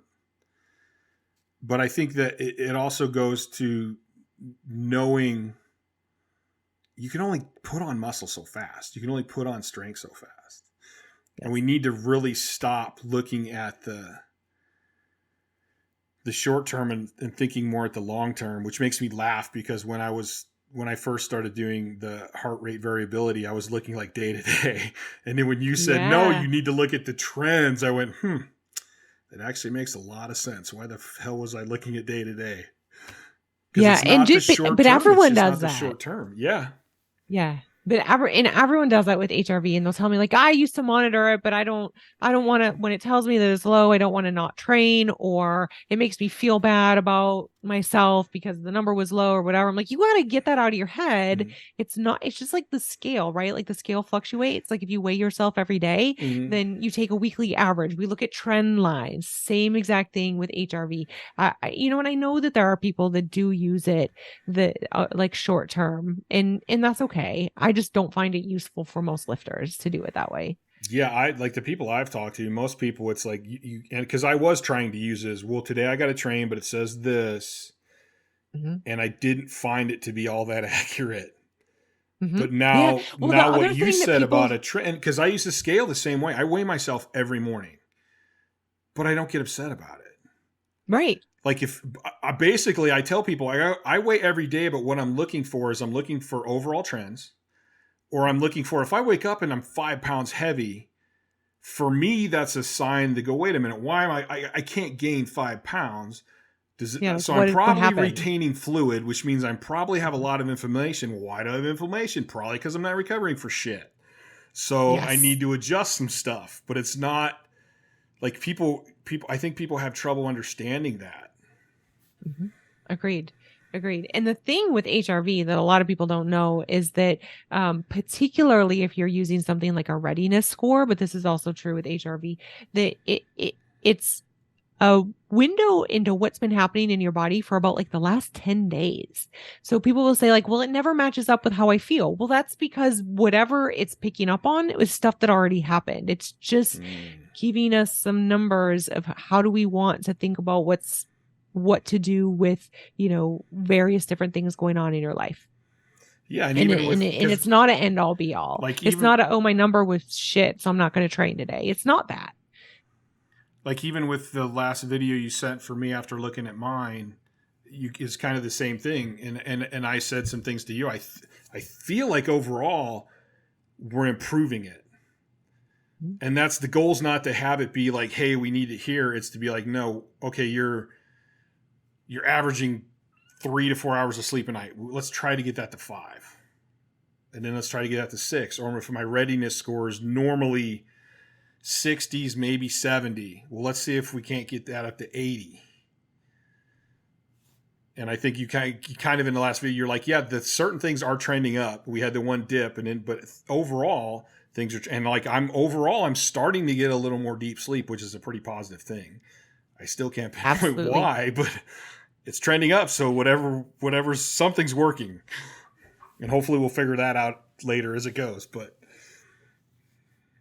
yeah, that's the thing that I always wish because there are sometimes like, we don't know why. We don't know why something's not working, or we don't know why something is working, but like, okay, let's just keep doing it. Because if it is working, let's just keep doing it. We don't need to know why. Maybe eventually we'll figure it out. Maybe we won't, but there's so like, I hate the term overthinking, because I don't think you can overthink something. I think sometimes you need to stop thinking and act, but I don't feel like you can actually overthink anything. Like, how could you put too much thought into a problem? Like, you can't. You keep thinking till you eventually solve it, then you don't think about it anymore. So I for some reason, that term drives me nuts. And my rant just took me off of my thought. Oh, that's what it was. You were talking about overthinking. Yeah, and the balance of everything. And how does it all click in? Like, I'm one of those guys where I love answers. I love understanding stuff. That's probably how I started getting into quantum physics, because I got into quantum physics like after school. It's like, no, this doesn't make sense. How the hell does this work? I want to know how this works. And I can't find, like, there's so many factors in strength training and nutrition. There's so many things involved. It's so hard to pinpoint it. Like, maybe I start sleeping an extra 20 minutes. But that helps my mental attitude be better. That helps the food that I'm eating digest better. So like all these other things are going up, and we're like, why? What changed? Mm-hmm. Well, maybe it was simply that 10 minutes of sleep that changed my attitude to make me more positive. And it's like you said, well, okay, we don't know for sure, but it's working. So let's keep doing it and see if it gets to where we want to be. All of these things have this snowball effect. And so like one thing starts going up, and like that, and that I say this with my athletes all the time. I'm like, if we can just find the one thing that's going to make one metric improve, we just need a tiny improvement on one metric, and just watch what's going to happen. And almost all the time for everyone, it's like everything starts ticking up, and they're like, what's going on? I'm like, I don't know, but just keep doing it because it's going up. And that's it, all snowballs, and it can snowball the wrong way or it can snowball the right way. And it doesn't take that much work. Like, simply, I have one athlete, all we started doing was getting her doing some breathing techniques for 2 minutes a day, and everything improved. She's sleeping better. She's making better food choices, because that's another thing, that when you are sleep deprived, there's so much research that shows that you just make poor choices with food. You don't have as much bandwidth to be like, yeah, I'm going to make this, whatever healthy meal. No, I'm just going to like order in a pizza because I'm tired, and then that just makes things worse. That's a snowball in the wrong direction. Right. See, I would take that one down a whole different path. I'd be like, you're not sleeping. Okay. You're probably borderline depression. You're not as happy. Now you're depressed. Now you don't give a shit. So like making the right decision at that point doesn't care. You're like, dude, the M&Ms are going to give me like a tiny bit of happiness for 30 seconds. I'll take it. And then that whole thinking goes back to why does a powerlifter feel like he needs to be overtrained to compete? He's going to make bad choices. He's going to make bad choices in his training. Like if you're overtrained, you're way more apt to keep overdoing it. Yeah. When if you're not overtrained, because, but you're pushing that limit, you might go, you know what? I need to back off, and you'll be okay with it. mm-hmm. Yeah, it becomes a series of poor choices that you can't get out of. So the breathing one, though, were you working on like belly breathing? So are you familiar with box breathing? I've heard it, but I couldn't tell you what it was right now at the moment. So it's a breathing technique where you inhale for 4 seconds, you hold for 4 seconds, Okay. exhale for 4 seconds, and hold for 4 seconds. And that Navy SEALs use this to help auto-regulate and bring down stress of high stress situations. And so just getting someone to do that for 1 to 2 minutes a day has been incredible. Now, it took me a while of work. I don't want to say that like I just like met this person, was like, you need to box breathe, and like changed her life. It didn't work that way. Like we worked together for a long time, and I was like, I think a lot of this stuff is stress. And she was like, well, I'm so stressed, I can't even manage my stress. Like I have so much stress, I can't even do every time I try to think about doing something for myself to decrease my stress, I'm like stressed because I'm supposed to be doing these other things. I'm like, how about when you're driving to work, I just want you to do this breathing technique. Like you can do it anywhere. Just do it driving to work.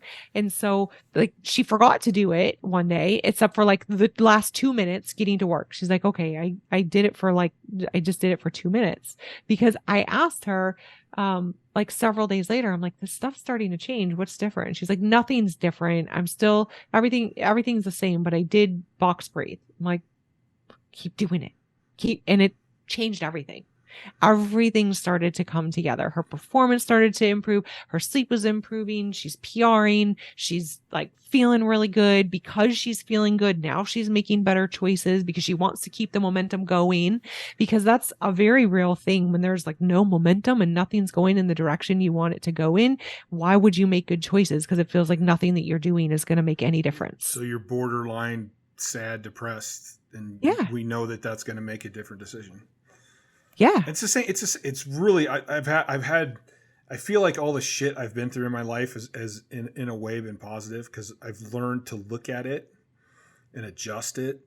And like, if I'm depressed and I have to get a project done, I don't know, my sprinklers are broken. If I'm depressed, like nothing's going to go right. And everything's going to set me off. And then one thing sets me off, it seems to set another thing off. Like I'll literally have days where I get up and I know, because I'll start dropping shit. And like, you're just like all day long, I'm just like, son of a bitch. No, calm down. And it's like, I have to go, Chad, okay, you're in this depressed state today. These things are going to happen. You got to stay calm. And again, that's that mental training. So it's the box breathing, though. I want to get back to that really quick, because I learned, I did a lot of research on belly breathing. Mm-hmm. And actually breathing in the belly and not lifting the chest. So you're actually using your diaphragm. And first of all, that's the way you're really going to brace in your lifting. But the studies have shown that belly breathing gets you from a sympathetic state to a parasympathetic state and calms you down. And I actually started using that for a while. I don't know. And now I'm thinking I got to get back to this. Like after my heavy training, the last thing I would do is lay on the floor, put my feet up, set my timer for 5 to 10 minutes, and just focus on my belly breathing. I didn't really do the box breathing. I'm just like, no, just suck it into your belly, let it out of your belly, suck it into your belly. And I read an article, I can't remember the Dr. Carol something maybe. I don't know. I read a bunch of her stuff, and she did one where the girl had anxiety so bad she was almost couldn't function, and her traps were tight, and she breathed into her chest, and all her upper back and everything's just wadded up. And once they got her to relax the rib cage, drop the shoulders down, and let her belly do the work and her diaphragm do the work, like her anxiety was like totally different. Yeah, there are research studies that show that almost everybody, it's a really high percentage of people that suffer from anxiety, that they find that they are chest breathers instead of belly breathers. And so, like And so then it's like, oh, okay, well, is anxiety making them a chest breather? Well, maybe, or maybe the chest breathing is giving them anxiety. But we know that if you can get them belly breathing, that it will calm down that anxiety. Right. Definitely. Yeah. So with And the it's box breathing, I do instruct on belly breathing too. So it is part belly breathing. so the box breathing is breathing in the nose, Mm-hmm. holding it for 4 seconds, Mm-hmm. and then exhaling through the mouth Yes. for 4 seconds For too. 4 seconds. Okay. And then hold for 4 seconds. Okay. So And all the while you in the want to nose be for breathing. 4, hold for 4, exhale for 4. Now, when I was doing physical therapy, I was in an office with a respiratory therapist. Ever since I was a kid, I love learning weird shit. And he was a martial arts guy. So I used to talk to him about the breathing and stuff, even before I even knew. Like I was just a shot putter at the time.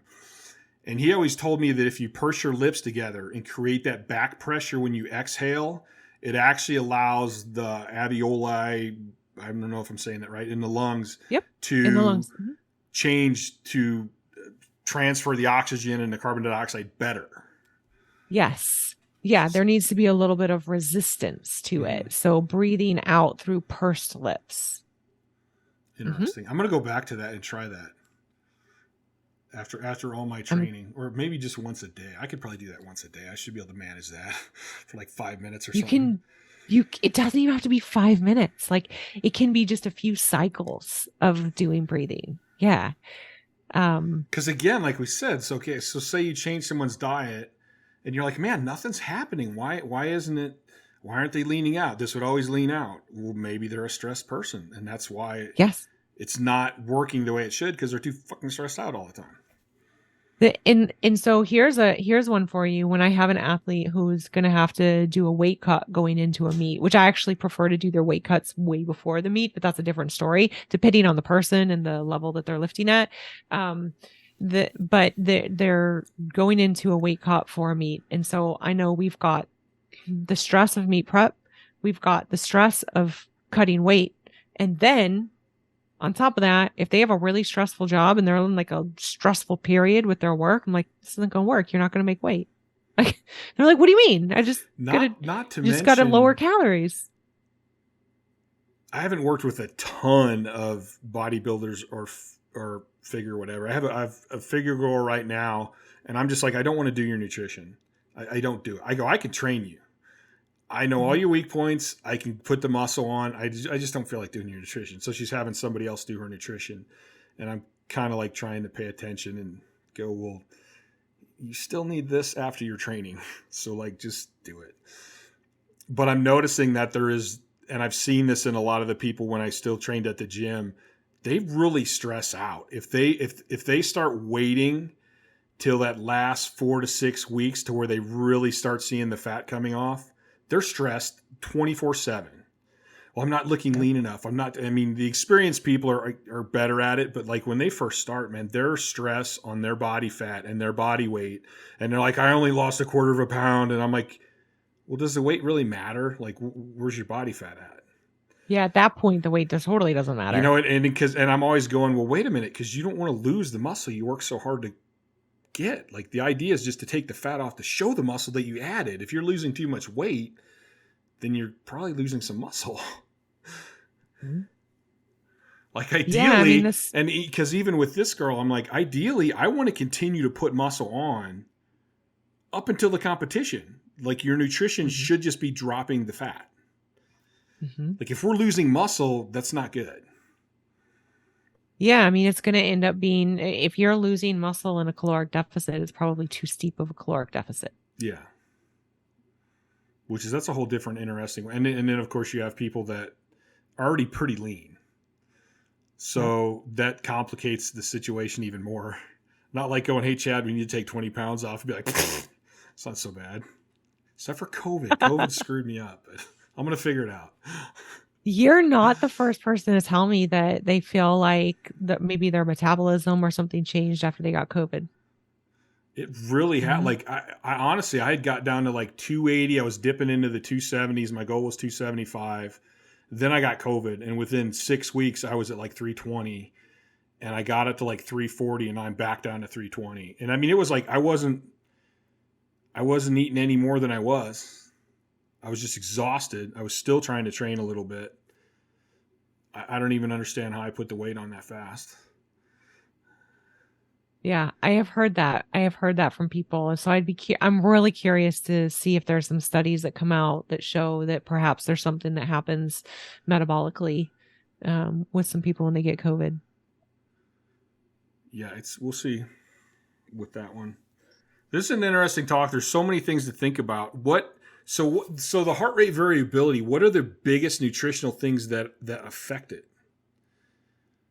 So in terms of the way that I do, there are a lot of things that affect it, like the quality of the food, the amount of the food, if you're eating foods that you're intolerant to, all sorts of things can affect it. But the way that I do it with athletes, and when we are monitoring and we see that their recovery is starting to slip, I usually give them more food, and almost always in the form of carbohydrates, whatever form that they want that to be in, that it can be, like whole grains or, sweet potatoes, or like, hey, actually, if you want to add in some like sugary foods and you feel like that's fine for you, then go for it. I don't care.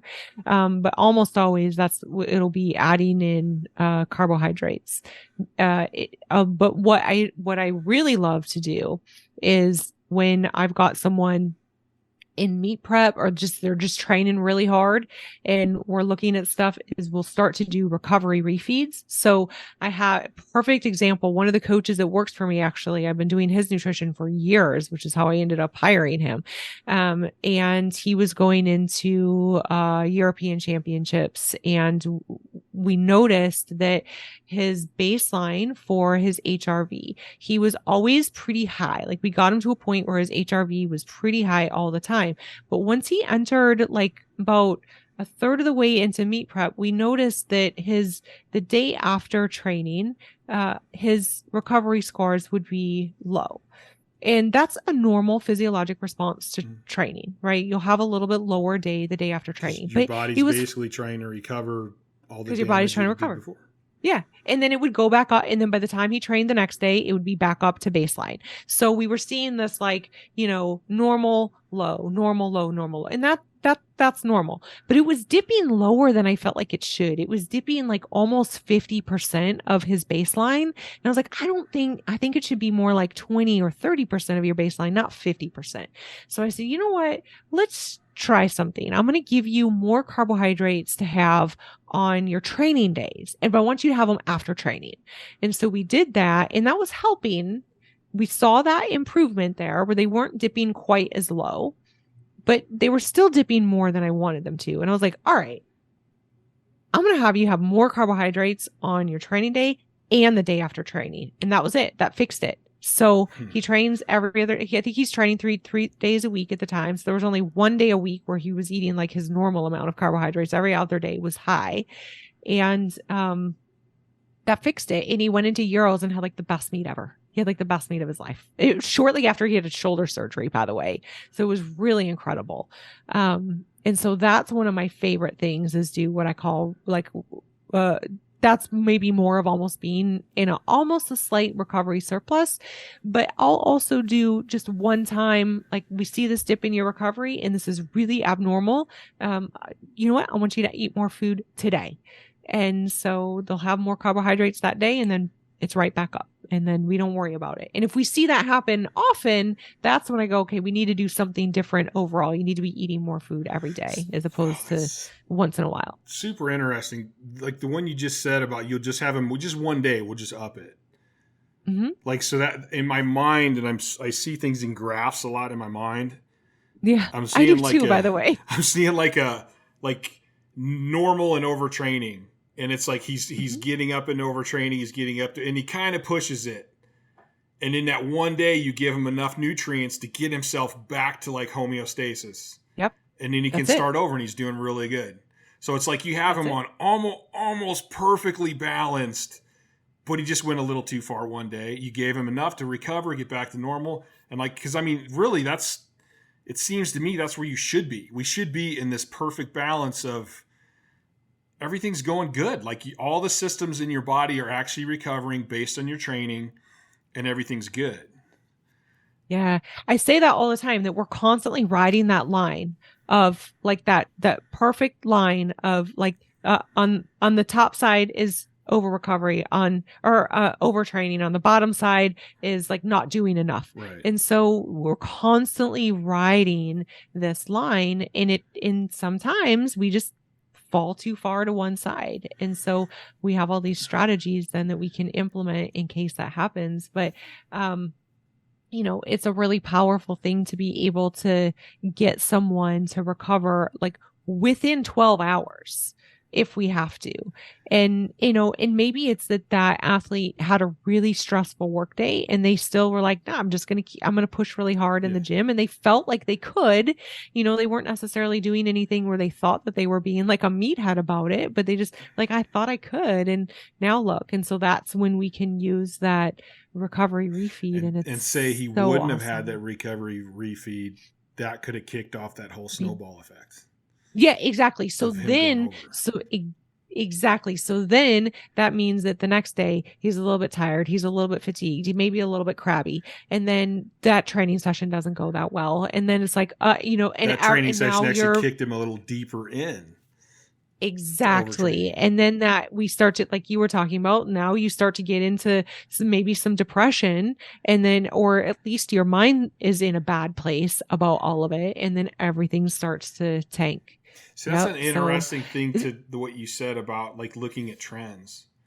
And the longer you work with somebody, you're like, okay, well, this is within normal. This is within normal. And then you're like, wait a minute, this one's a little bit more than what we normally do. Let's go ahead and do this refeed and see if it kicks you back into normal. Yeah. And I don't always do it. Like if it's only their HRV score that's low, I might not do it. But if their HRV score is low, they're reporting that they don't feel good, like their mood is a little bit low, or they're a little bit irritable, or they didn't sleep well. Like usually if I see 3 metrics that are a little bit off, I'm like, that's it. More food. You need more food today. And that I've never had a time that didn't fix it, except that sometimes it only fixes it temporarily. And then that's my cue that they need more food overall in their plan. And the reason that this comes so into play with lifters is because we're trying to stay in a weight class, right? Like you have to be thinking about that all of the time. Like I would love to just say, you know what, just like eat as much food as you want all of the time. Well, maybe that's going to become problematic if you're trying to stay within a weight class that you're trying to be competitive in. Well, as a super heavyweight, that was my theory. If you get enough of all this shit, I don't care what you get extra. Looking back now, I go, that probably wasn't the best plan. Because I carried probably a little more. I was never hugely fat. I was just big.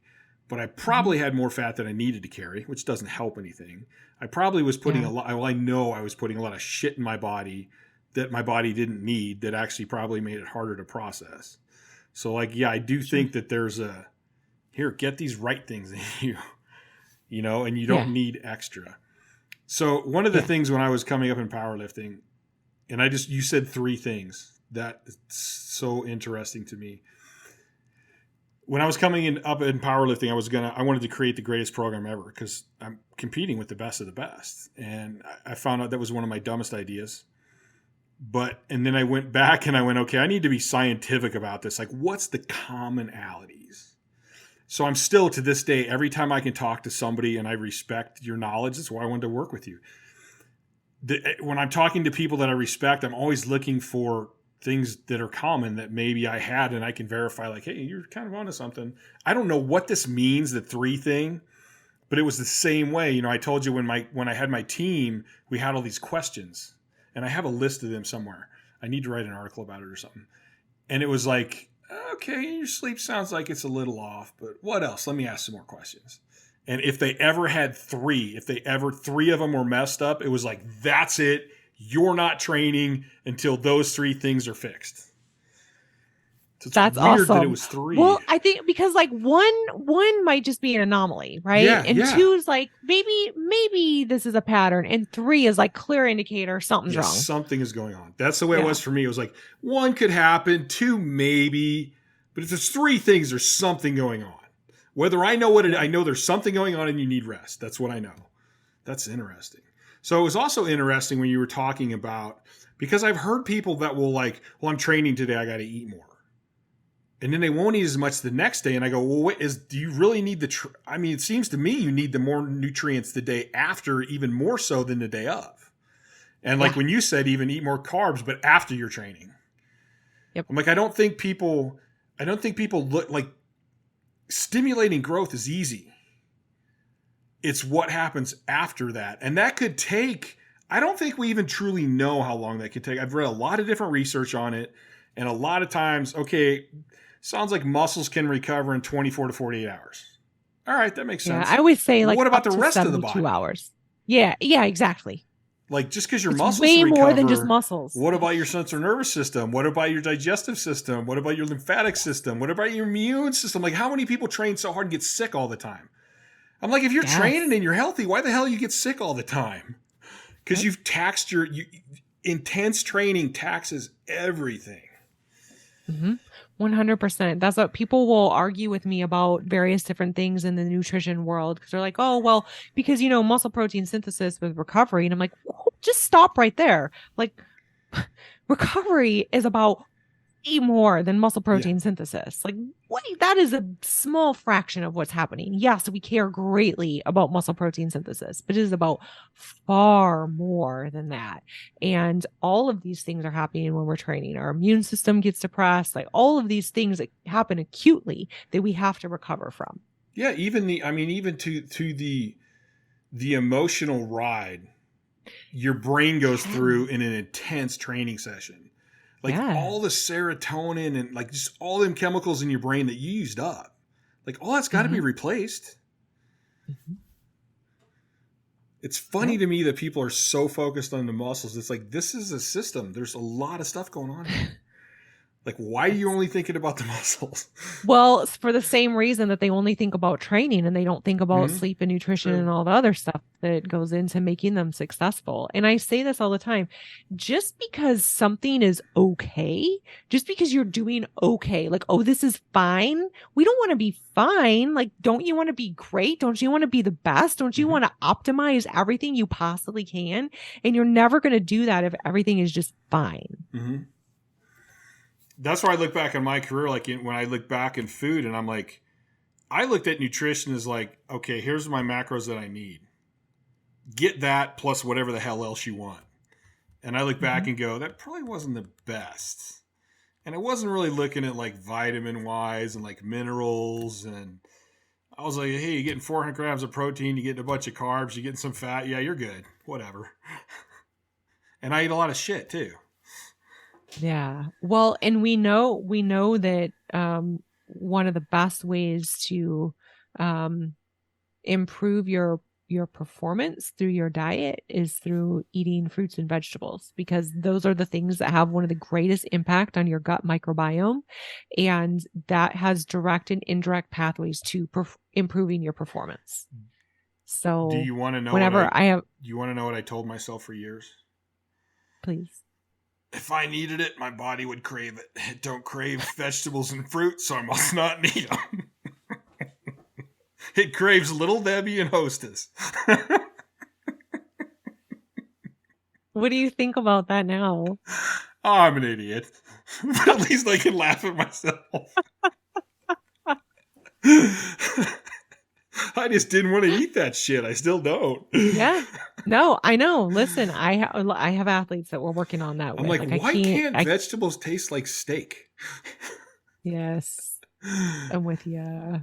Well, I mean, I'm care. I'm getting better at it now. Like I said, over the long term, you eat enough crap and you start going. And once you start realizing the effect it's having on you, then you start going, wait a minute, was that worth it? Like sugar really is horrible for me. I have no idea why I love it so much. Like if I go crazy and eat a bag of Oreos, the next day my ankles are going to swell. I know it. And then I get up the next day and I go, is it worth it to have your joints and have this extra fluid in your body all day and everything else that it affects? Was it worth eating that bag of Oreos? Not really. I just read a research article, Chad, that was talking about how some people have a much stronger serotonin release when they eat sugar. And so I suspect that might be why. And like some people don't, it's like a small serotonin release. And for other people, it's massive. And that is why they will go back to eating this food over and over, and overeat it. And I wonder if that's not part of the puzzle for you. Oh, it definitely could be. I mean, because I'll do it and I'll eat it, and then I'm like, well, that was nice, but it's over. Yeah. Like, it's done. Like, was it worth that little bit of time while I was eating it for the effect that it's going to cause tomorrow? And yeah, sometimes it is. Sometimes I'm like, fuck it, I want ice cream. I don't give a shit. I'm eating ice cream. But I mean, I try to kind of keep it in check of going, well, every now and then it's fine. And I found that if I eat a small portion, I don't do my super heavyweight, go for it, it's not as bad. But even then, I still like throughout the week, it's like, oh, wait a minute. Can't you find something else that kind of meets that sweet tooth that's not as bad? Like, I mean, I actually am getting to where I like frozen berries, a little bit of vanilla protein at night, and I blend it up and drink it. And I'm like, it's kind of a little sweet. That's cool.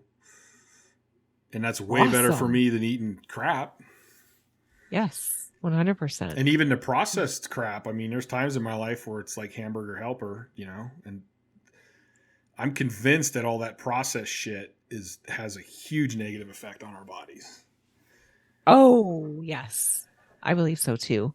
Well, I know in terms of my mental health, when I eat a lot of processed food, my mental health just goes downhill really quickly. And I think some people may be more sensitive to it than other people. I'm not entirely sure, but I mean, we know that having, whole foods is really important. Getting a lot of vitamins and minerals through your food, which we tend to get more of through whole food, though they do supplement processed foods with some of that stuff. But I still think that getting it in as whole a form as possible is probably best most of the time, not all of the time. Like I don't want anyone to become like orthorexic or develop a eating disorder, but if you can like eliminate, like minimize the amount of heavily processed foods in your diet, I think you'll feel better. I think everyone would feel better. Well, I think you feel better. And if you're a high level athlete, the faster you can recover, the more you can train, the faster your gains are going to be. If you're eating stuff that is inflaming your body, how can your body recover from your training when it's trying to deal with that? Yeah, 100%. So you're slowing down. You're actually slowing down your recovery. You're eating this food because you're like, I got to eat the food because I got to train heavy. Well, you're actually screwing up your recovery and your ability to recover faster from that training. So that whole I'm doing it for training is bullshit. I mean, it really is. It's bullshit. We're lying to ourselves. I'm force feeding myself McDonald's because I need to bulk up to train heavy. Well, you're actually creating a situation where you're not recovering. Your body's not healthy. You're not performing like you should, and you can't recover as good. So you can't train as fast. So you're not going to get as strong as quick as you could. So you're just hurting yourself. Yes. Exactly. It's funny that you keep talking about getting stronger faster, because that's literally that's like our tagline of our company is getting athletes stronger faster. Because that's exactly what you do when you put the right things in your body and you pay attention to the right things for your recovery. You literally get stronger faster.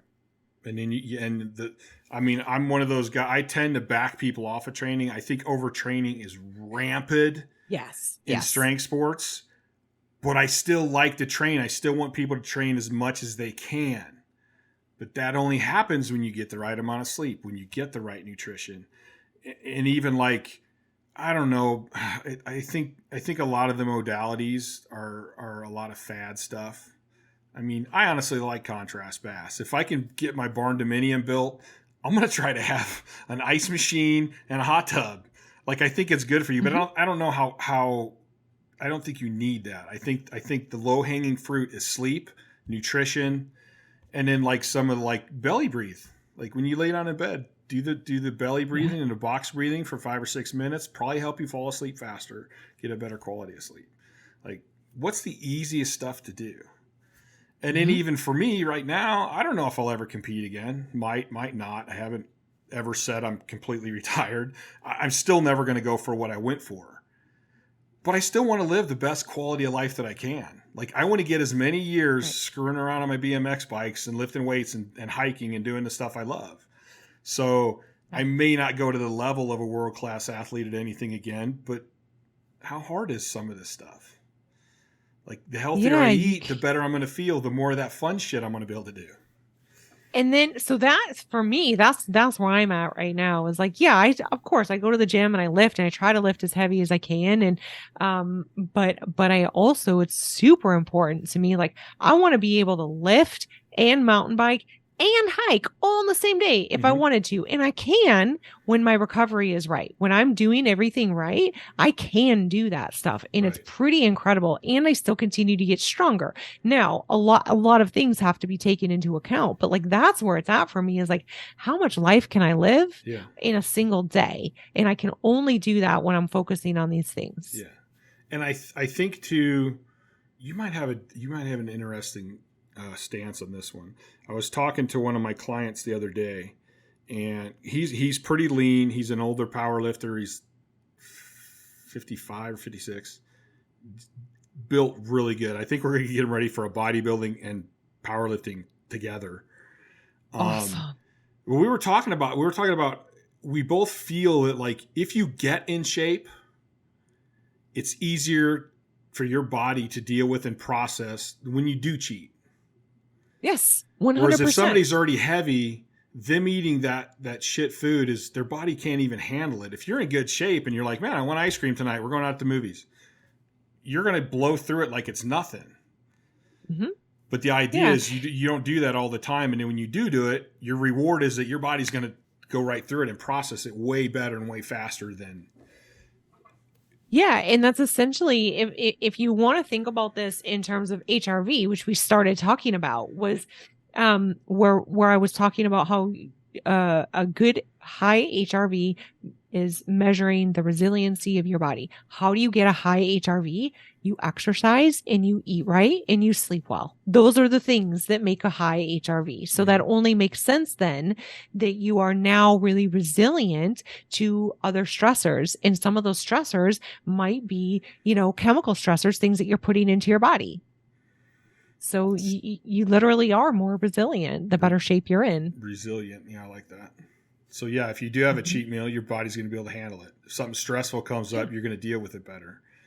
And you're going to be in a better place to work that other training that you've been working on to go, I got this. I'm not going to let this freak me out. I can get through this. That's awesome. Love it. So we've been going a couple hours already. So if somebody wants to get a hold of you, because you, and I don't know if you actually mentioned the athletes, but you got some high profile athletes that you're working with and that have come back from injuries and I know there's a couple that were like thinking about quitting and you kind of started working with them and now they're doing better than they've ever done. So if somebody wants to work with you, how do they get a hold of you?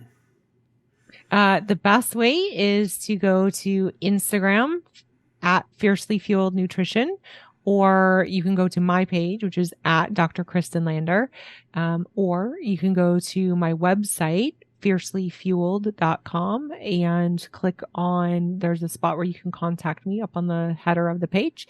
And we'd love to work with you. We've got a team of I've got 3 coaches on my team now, and 2 of them are high-level international competitors currently. And we've got a roster of some amazing athletes. Last I checked, we have 20 either world champions or world record holders on our roster. That's depending amazing. on, But I think you're tapping into something. I think that auto regulation thing is so important, especially the better you get. And it's so hard to do. It is. I mean, it's hard. It's hard for me to do. Like that's why I one of the coaches on my team coaches me, because it's hard. It's hard to do it. Yeah. It's because I've looked up so many different things and I'm like, man, I want a doctor that could draw my blood every day and go train today, don't train today. Like, and I know even it's never going to get to that probably, But even like with what you guys are doing and you're going, hey, things are kind of moving in the wrong direction. So we need to figure something out. Because it's when you start, you can do pretty much whatever you want and you're going to make gains. But even at that, why not start with the best efficiency you can? And so like when I have teenage lifters and I'm working with them, I'm like, we can pretty much get away with almost anything right now, but let's do it as efficient as possible. And let me start chirping in your ear that the better you get, the harder it's going to be. And the better you get and the closer you get to your goal, the more all these things outside the gym are going to come into play. And if you can just have someone that can look at your metrics and your heart rate variability and check on all these things and look at the trends that you're not going to see and pull you back. I mean, that's such a huge thing. Even with my team, we just did it by looking, and I would argue a lot at first. It took me a while where I'd walk in and Ethan's like, yeah, you're not lifting today.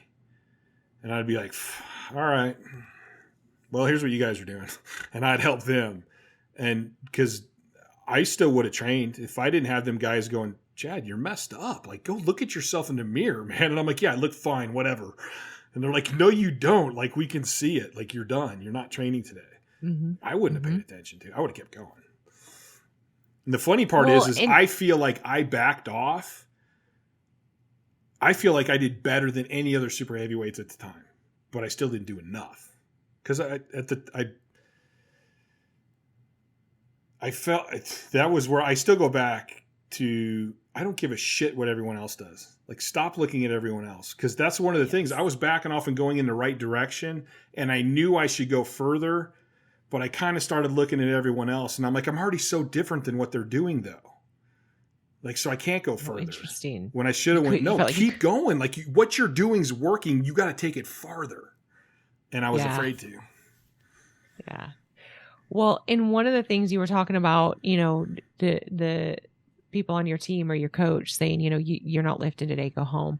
And one of the reasons that I felt this pressure to develop all of this stuff that I've developed for lifters is because I had some, really well-known coaches sending me athletes, and I'd be like looking at stuff and I'm like, I don't think they need to train. I think they need a couple days. I think they need a week off. Mm-hmm. But I knew I could not go to that coach. I could not say that to that athlete. That coach would be like, I'm never sending you another client. So I had to start finding other ways. Like, how can I do this without like with the last step being taking a day off, where there has to be like all of this hierarchy of things that we can do. Where like with the very bottom is like taking a day off.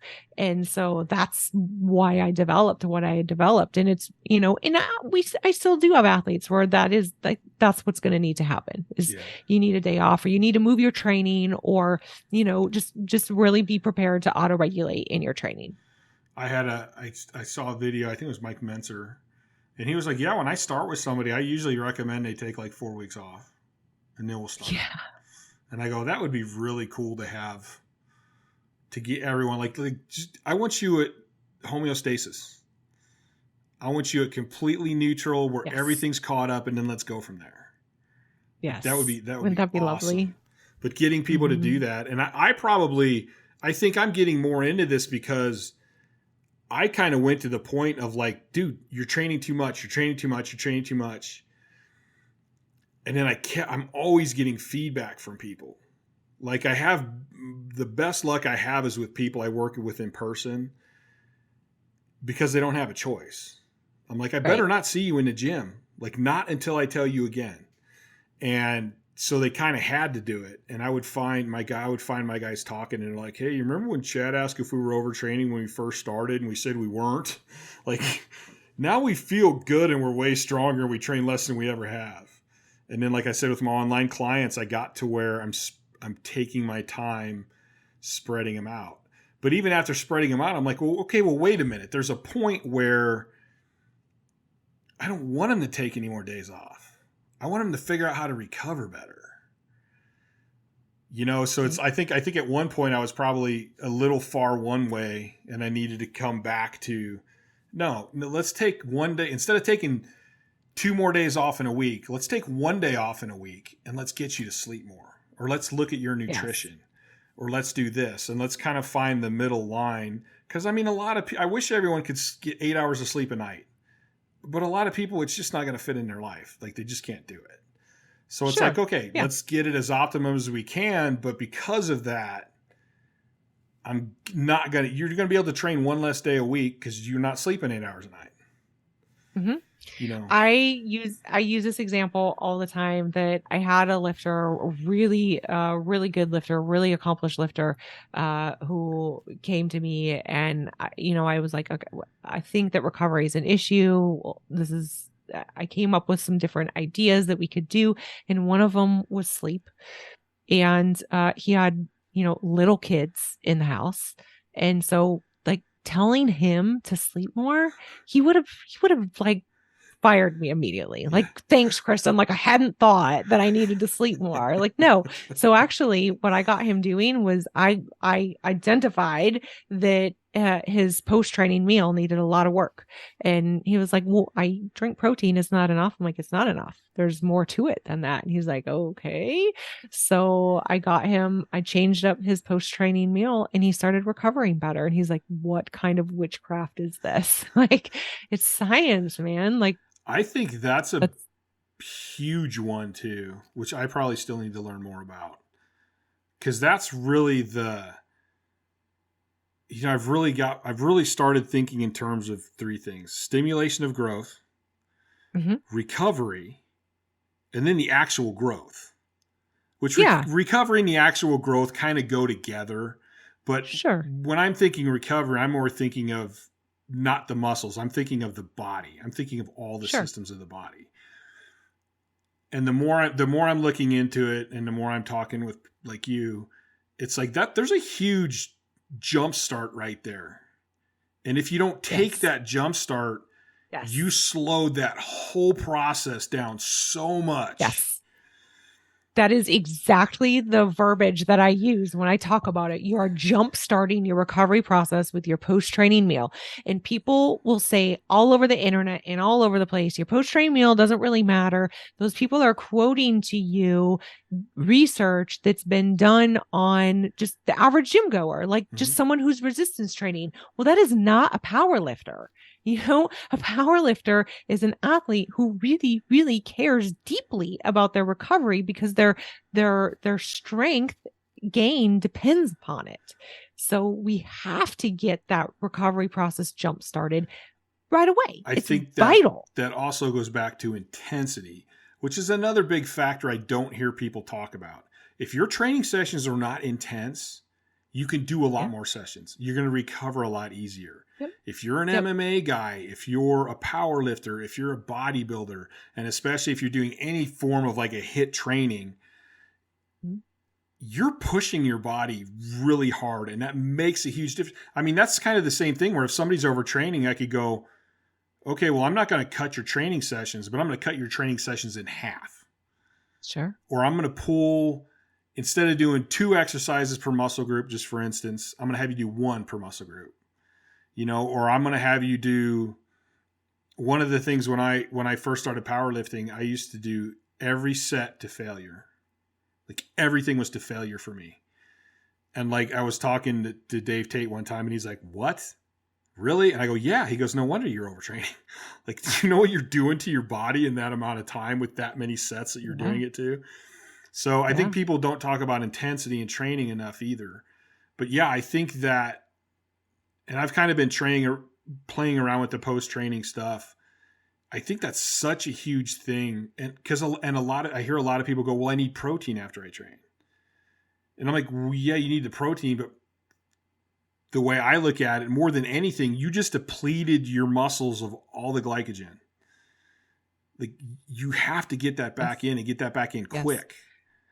And also, not to mention, if we want to just only focus on like muscle protein synthesis, which, as we mentioned earlier, is way more than that. But the rate limiting step, literally, of muscle protein synthesis is energy. Where do we get energy from? Not protein. We get it from carbohydrates.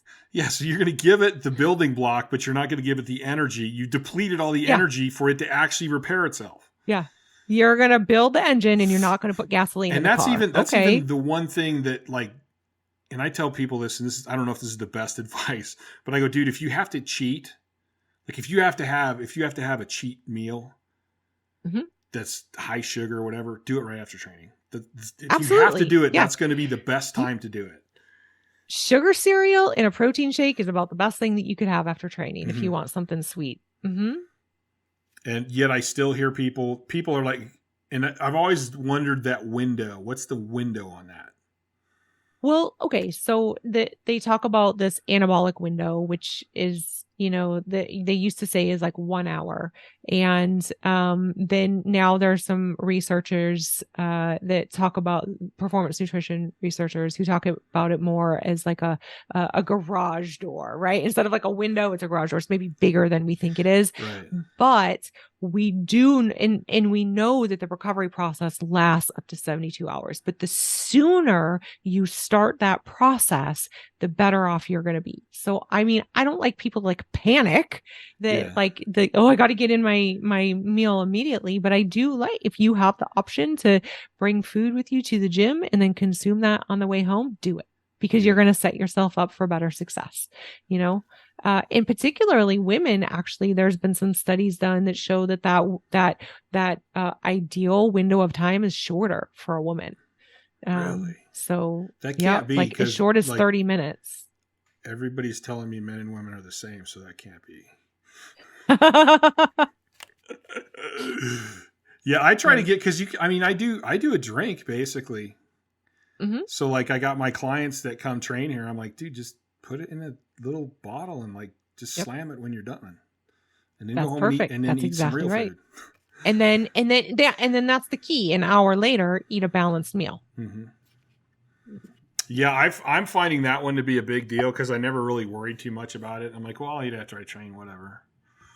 But I never, for a long time, I was just thinking about the protein. Right. But I think I'm finding carbs are way more important than people think. And like, so the whole, so important. I'm like, man, if keto works for you, whatever, I don't really care. I go, but I think this war against carbs is completely nuts.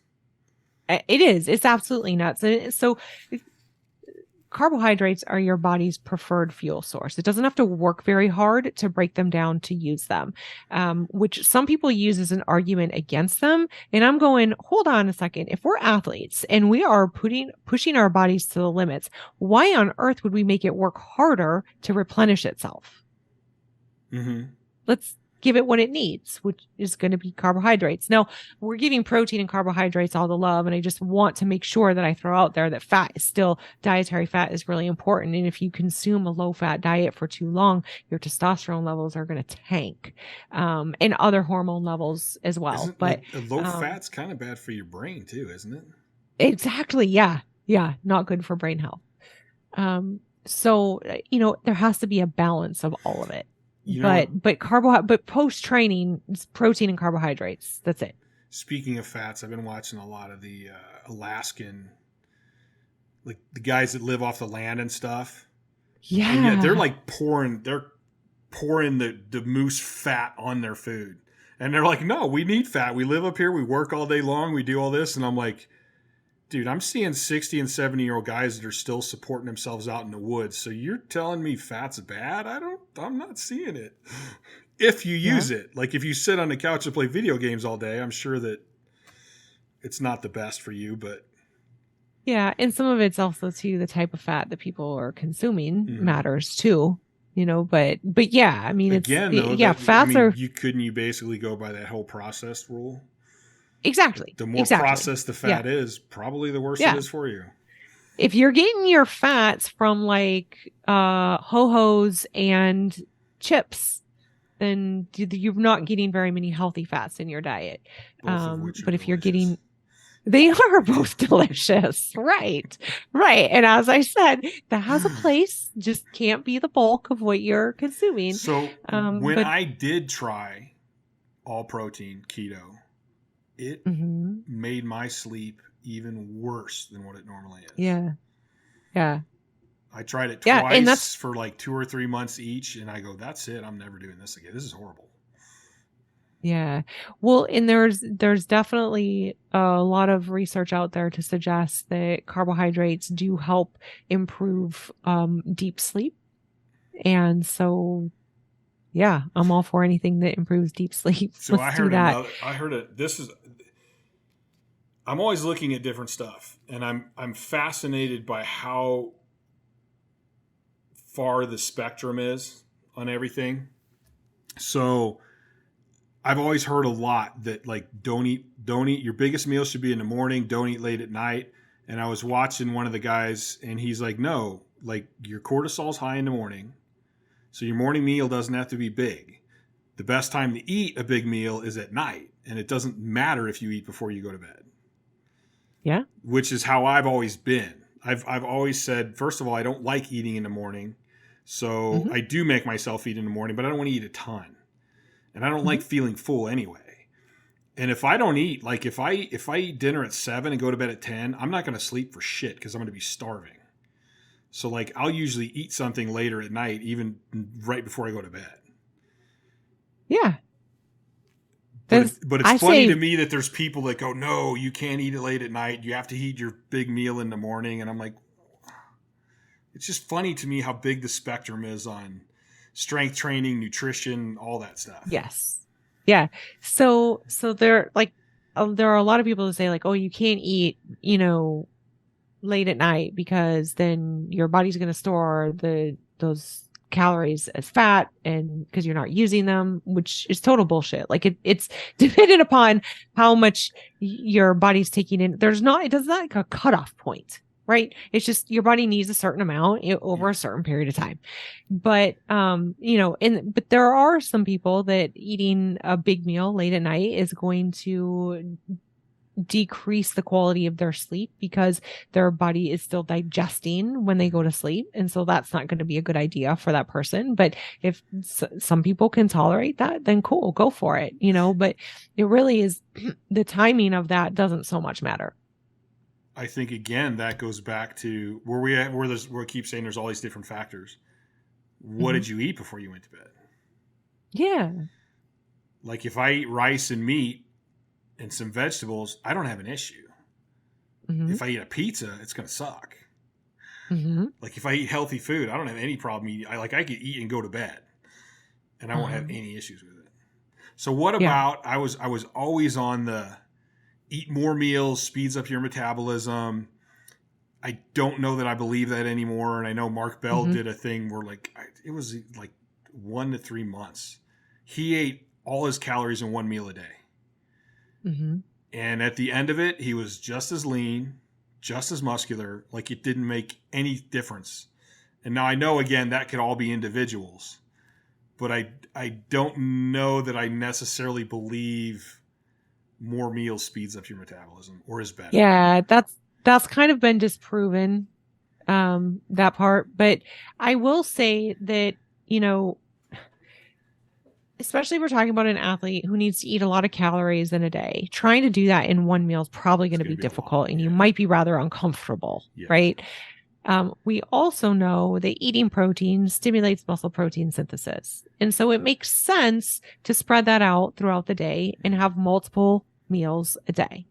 But I don't think that it's totally wrong. If you can make it work for you, eating one meal a day, great, go for it.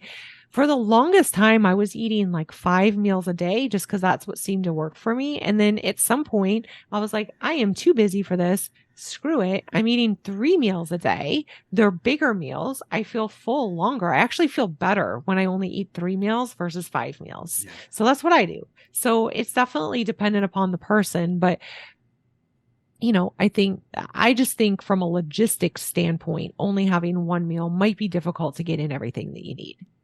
Yeah, I don't think it would be ideal. I just thought it was interesting that he did that, and that the end result was basically it didn't make any damn bit of difference. Yeah. Because I eat 3 now. I basically eat breakfast, lunch, and dinner, and then I might have a snack somewhere in there.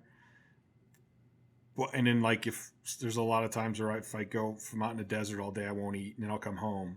And then I never eat as much as I should. Because I'm like, oh, I'm starving. I'm going to eat all this. And then I get full. And then you can't. So it's like now I try to pay attention and go, well, then just get your ass up 15 minutes early and eat breakfast before you leave then. So you're at Yes. least, because like you said, it'd be hard to get that many calories in one. That's a huge meal. Like 4,000 calorie. Right. I'm only eating like 4,000 right now. That'd be a big meal. And then that's like a huge burden on your GI system. Oh yeah. And I hate it. Like I don't like feeling full. So like if I eat a big meal like that, I feel like crap for an hour and a half. Right. So what? Oh, I had one other question. And it spaced my mind.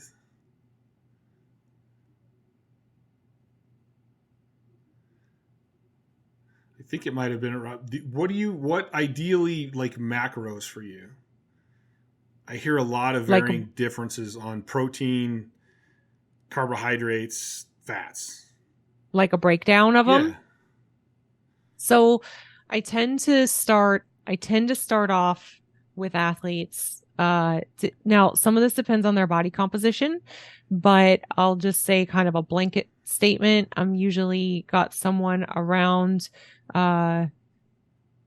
2 grams of protein per kilogram. So just under 1 gram per pound. This is dependent on body mass though, or body composition. Because if they have a high body fat percentage, they probably don't need to be quite that high because fat tissue isn't metabolically active tissue like muscle tissue is.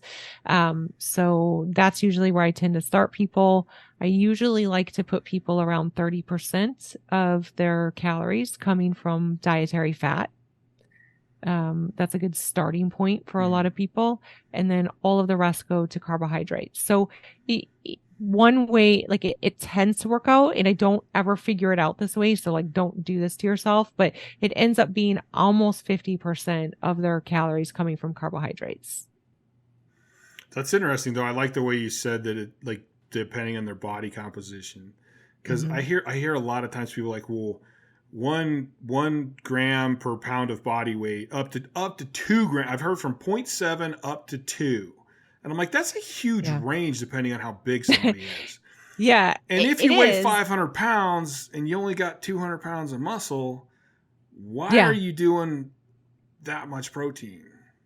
Yeah, exactly. And then we have a big problem because now you're taking away from the calories that can go for fats, which are going to keep your hormones healthy and help you digest the fat soluble vitamins A, D, E, and K. And then also, your carbohydrates are going to be so low. Good luck performing in the gym. Like it's not going to go well. So yeah, that's why. I've never thought of that. That's a really interesting point. Yeah, if you put, and that's the thing is like there's research to support putting protein like pretty darn high for people, especially if they are in a caloric deficit. But at some point, we talked about like diminishing returns. At some point, you do that, you're taking away the carbohydrates that are really going to help you. So, while that may work in like the bodybuilding world where they don't so much care about what they're lifting, it's all about how you look when you get on stage. So that makes sense for them. But for a performance athlete, that doesn't really make sense to put protein quite that high when we can get away with having it lower. Even for a bodybuilder, you still have to perform enough to stimulate that muscle growth to continue to keep doing that. And if you're exhausted, how are you going to go in and do that? That's true. I've always wondered about that too, like because I look into the bodybuilding diets a lot, and because I hear I see so many mid and low level bodybuilders that train so hard to put on muscle, and then they always weigh in the same at the show.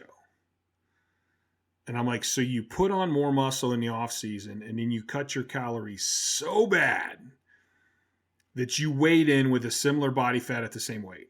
So basically, everything you did in the off season was pointless. That's sad. So I'm like, you guys, obviously, why can't you understand? I mean, if you did this 2 years in a row, why didn't you change it?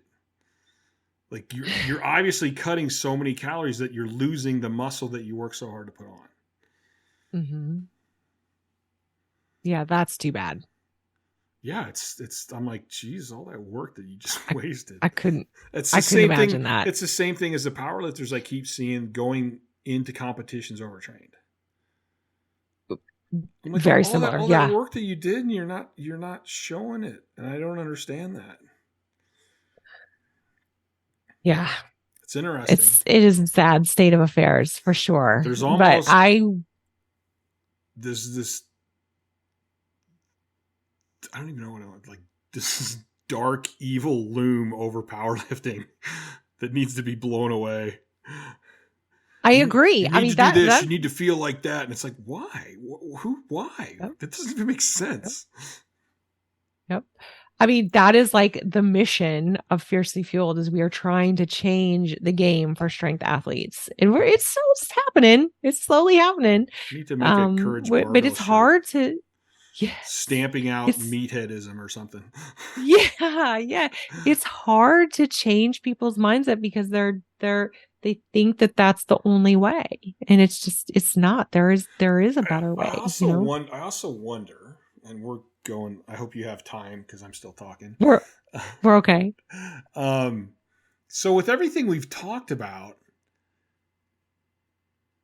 is there anyone, or should we be doing this, trying to tap into the mental side of fat loss, of gaining strength, of leaning out? I mean, like, we basically pretty much said that, like, if you're in that wrong headspace, everything we do it might work, but it's not going to work as well as it could. And your headspace could actually hinder it from working at all. So there's this part of my brain that's going, well, wait a minute, there needs to be we need to tackle this other program to go, when you start this, we need to, and I don't know what it would be. I'm just thinking there's got to be some sort of way where you need to get up in the morning and you need to work on looking at yourself in the mirror and going, I do see changes. I do see, like, trying to, that positivity and getting people to pay attention to, hey, I'm kind of depressed today. And so I need to really be aware of how I look at things. Yeah. And one of the examples I use this example a lot because it literally happens to me. There are literally days where I'll get up and look in the mirror and it's like this kind of dysmorphia. Like, I look in the mirror and I'm like, my God, I am so ugly. Like, I am so hideous looking. And I have to go, okay, wait a minute, Chad. Yesterday, you didn't feel that way. The day before that, you didn't feel that way. Why are you feeling this way? This is a trigger. What you're seeing in the mirror is a trigger, and it's a metric for you to go, okay, so today I'm off. Today I'm struggling with some depression. I'm struggling with some attitude stuff. So I need to really focus hard on making this a better day and being more optimistic. Yeah. Yeah. I mean, I think that's so important to have that awareness. And then also, like, just simply saying, like, wow, yeah, I'm thinking about things a little different today. So maybe I'm not going to make any important life decisions today.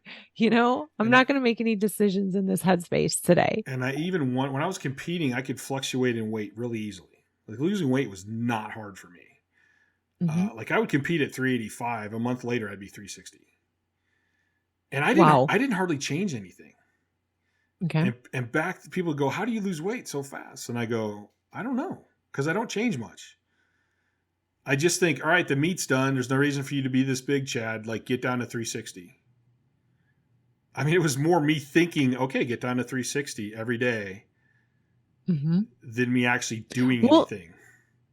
But I think too, I mean, and correct me if I'm wrong, but I think too, some of that is just when that is in the forefront of your mind, when you're constantly thinking that, you're probably making some choices that align with that way of thinking. Do you think? No, without even really recognizing it? Yeah. Mm-hmm. Yeah, I think it's a multiple facet. It's the power of your brain. Yeah. But it's also the simple part of, if you're thinking about that, then when you go to grab that food, you're like, oh no, Chad, you're trying to get to 360. Oh yeah, let me grab that apple instead. Yep. Which is the struggle then for people when they are reaching their goal, they get to their goal, maintaining their goal can be challenging because they're now no longer constantly thinking about the goal. But then there should be a phase of, I'm going to maintain this. Yes. That's right. So I talk about that all the time. There has to be a plan for after the plan. Your little sticky you put by your door, getting down to this weight. Mm-hmm. Once you get to that weight, you need to put up another sticky that says going to maintain this weight. Yes. Knowing that the longer you maintain it, the more your body's going to want to stay there. Correct. You're changing the set point. Which is even, I tell people that when I was getting bigger, because my natural body weight is anywhere, before powerlifting, I was anywhere from 220 to 270. And for me, it was always like a little fluctuation. I'd build up and go, Chad, you're 270. There's no reason for that. And okay, drop back down. And like as I got bigger and I got up to 385, it was like my body wanted to stay there. So losing that weight, I'd really focus on and not hold it. And then dropping down, every time I dropped down, I'd try to drop 10 or 15 pounds. Then I'd be like, all right, maintain that for a month. Okay, now drop another 5. Now maintain that for a month and then drop another 5. And like my body, like right now, I've been at 320 for a while now. So my body's kind of like, okay, this is it. And I got to go, no, we're going back down. COVID got you here. You're still going back where you were. Because I want to be down. I'd like to be back down to 275, but leaner than I've ever been. Mm-hmm. That's a great goal. But I think, and then once I get there, there's going to be a maintenance period, I think, where it's like you got to kind of watch it. And the longer you stay there, that's when you can kind of start relaxing and go, okay, my body's happy here again. So I at least I feel like the body adjusts to some respect for that. Yeah, it's an incredible, adaptable machine. It's a crazy machine. I wish I understood it all. And the true capabilities. I still don't think, when I was coming up in powerlifting and like I saw my first 1,000-pound squat, I'm like, no way. I go, no way. And then Brent Mikesell broke 1,040 and I'm like, dude, he just did 1,070. I go, that's it. The human body, tibias are going to start shattering and femurs are going to break. Like there's no way. And then it went higher and then it went higher. And then I went, you know what? That's it. I'm done. I'm never putting a limit on what the human body can actually do. And now you see guys squatting 13 and you got guys squatting over 1,000 raw. And I'm just like, holy shit. It's incredible. Like, where can we actually push it? Like, is there a limit? I don't know. I think it's best crazy not to think there is one. Yeah. At this point, I don't think there is anything. I think the body can do. To me, it's just what can we get the body to do? That's the question. Yes. Yep. It'll do it. Yep. What can we get it to do? And if there is a factor, I think the factor is going to be time. Sure. Because you only have so many years to get strong. I don't care who you are. There's going to be a point where you're just hanging on. Like every year is like decrease as little as possible. At 75. Now I'll say this, if you're 75 and you've never lifted, I can make you stronger. I guarantee it. Sure. If you've been competing your whole life at a high level and you're 75, dude, we're just going to try to keep what you got. That's right. That's exactly right. I always just say, I go, if I don't win this meet, I'm just going to keep lifting. And by the time I'm 90, I'm not going to have any competitors and I'm going to win lifting the empty bar. There you go. Longevity. This was an awesome talk. I had a bunch of fun. I learned a bunch of new stuff. I got a bunch of new shit to think about. Good. I always love chatting with you, Chad. It's always a good time. I like it too. I always walk away with something. I have more stuff to learn. And I kind of like, good. I don't feel like I'm arrogant. I know sometimes I can talk like I know what I'm talking about, but I feel like there's always shit I'll never know. There's always stuff I need to know. And even though I'll argue or debate on what I do know, at the same time I go, I could be wrong. Sure. There's a point in time where people were convinced the earth was flat. That is true. When Albert Einstein came out with his theory of relativity, they're like, yeah, no way, And they proved it right. And then they actually proved some stuff wrong after they proved it right. So I'm like, you never know. So like, I'm always open to like, I don't know. This is what I think right now because I spent a lot of time thinking about it, but I still don't know. Mm-hmm. So I'm always willing, I always like learning new things and seeing new point of views. And even if somebody has a point of view that I don't agree with, maybe that point of view changes my mind, maybe not to see it like they see it, but to see it an even different way. Sure. There's always Yeah. more. I think lifelong learning and always be willing to be proven wrong or that's not the end of the story. Yeah. I don't mind being proven wrong because that means I learned something. Exactly. Yep. So check out Dr. Lander's stuff. She does some awesome stuff. I think she's on a definite game-changing direction with lifting and athletes. And do you work with all kinds of athletes or just like strength athletes?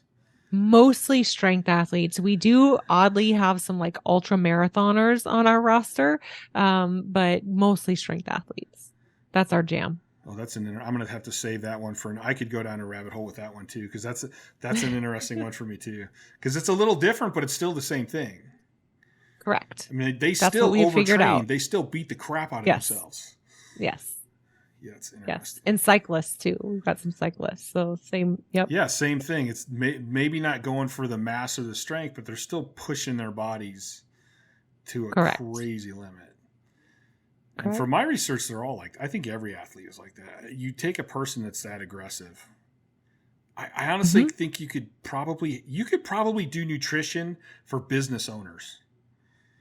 I do. I actually do business for nutrition. They probably do the for same business. shit because they stress themselves out, and everything goes to shit. Yeah, absolutely. I work with entrepreneurs who they need their mind and their body to perform or their business is going to fail. And they're stressed out and they have to eat right and we have to monitor. It's the exact same thing. And I figured that out because I am a business owner and I was like, holy shit, this is the same thing as powerlifting. Physical or mental stress, they say say it affects the body almost identically. Exactly. It's crazy. See, there's another rabbit hole we can talk to you. All right. So let me hit the outro here. It's awesome having you on. Awesome talking to you. Thank you. Thank you so much, Chad.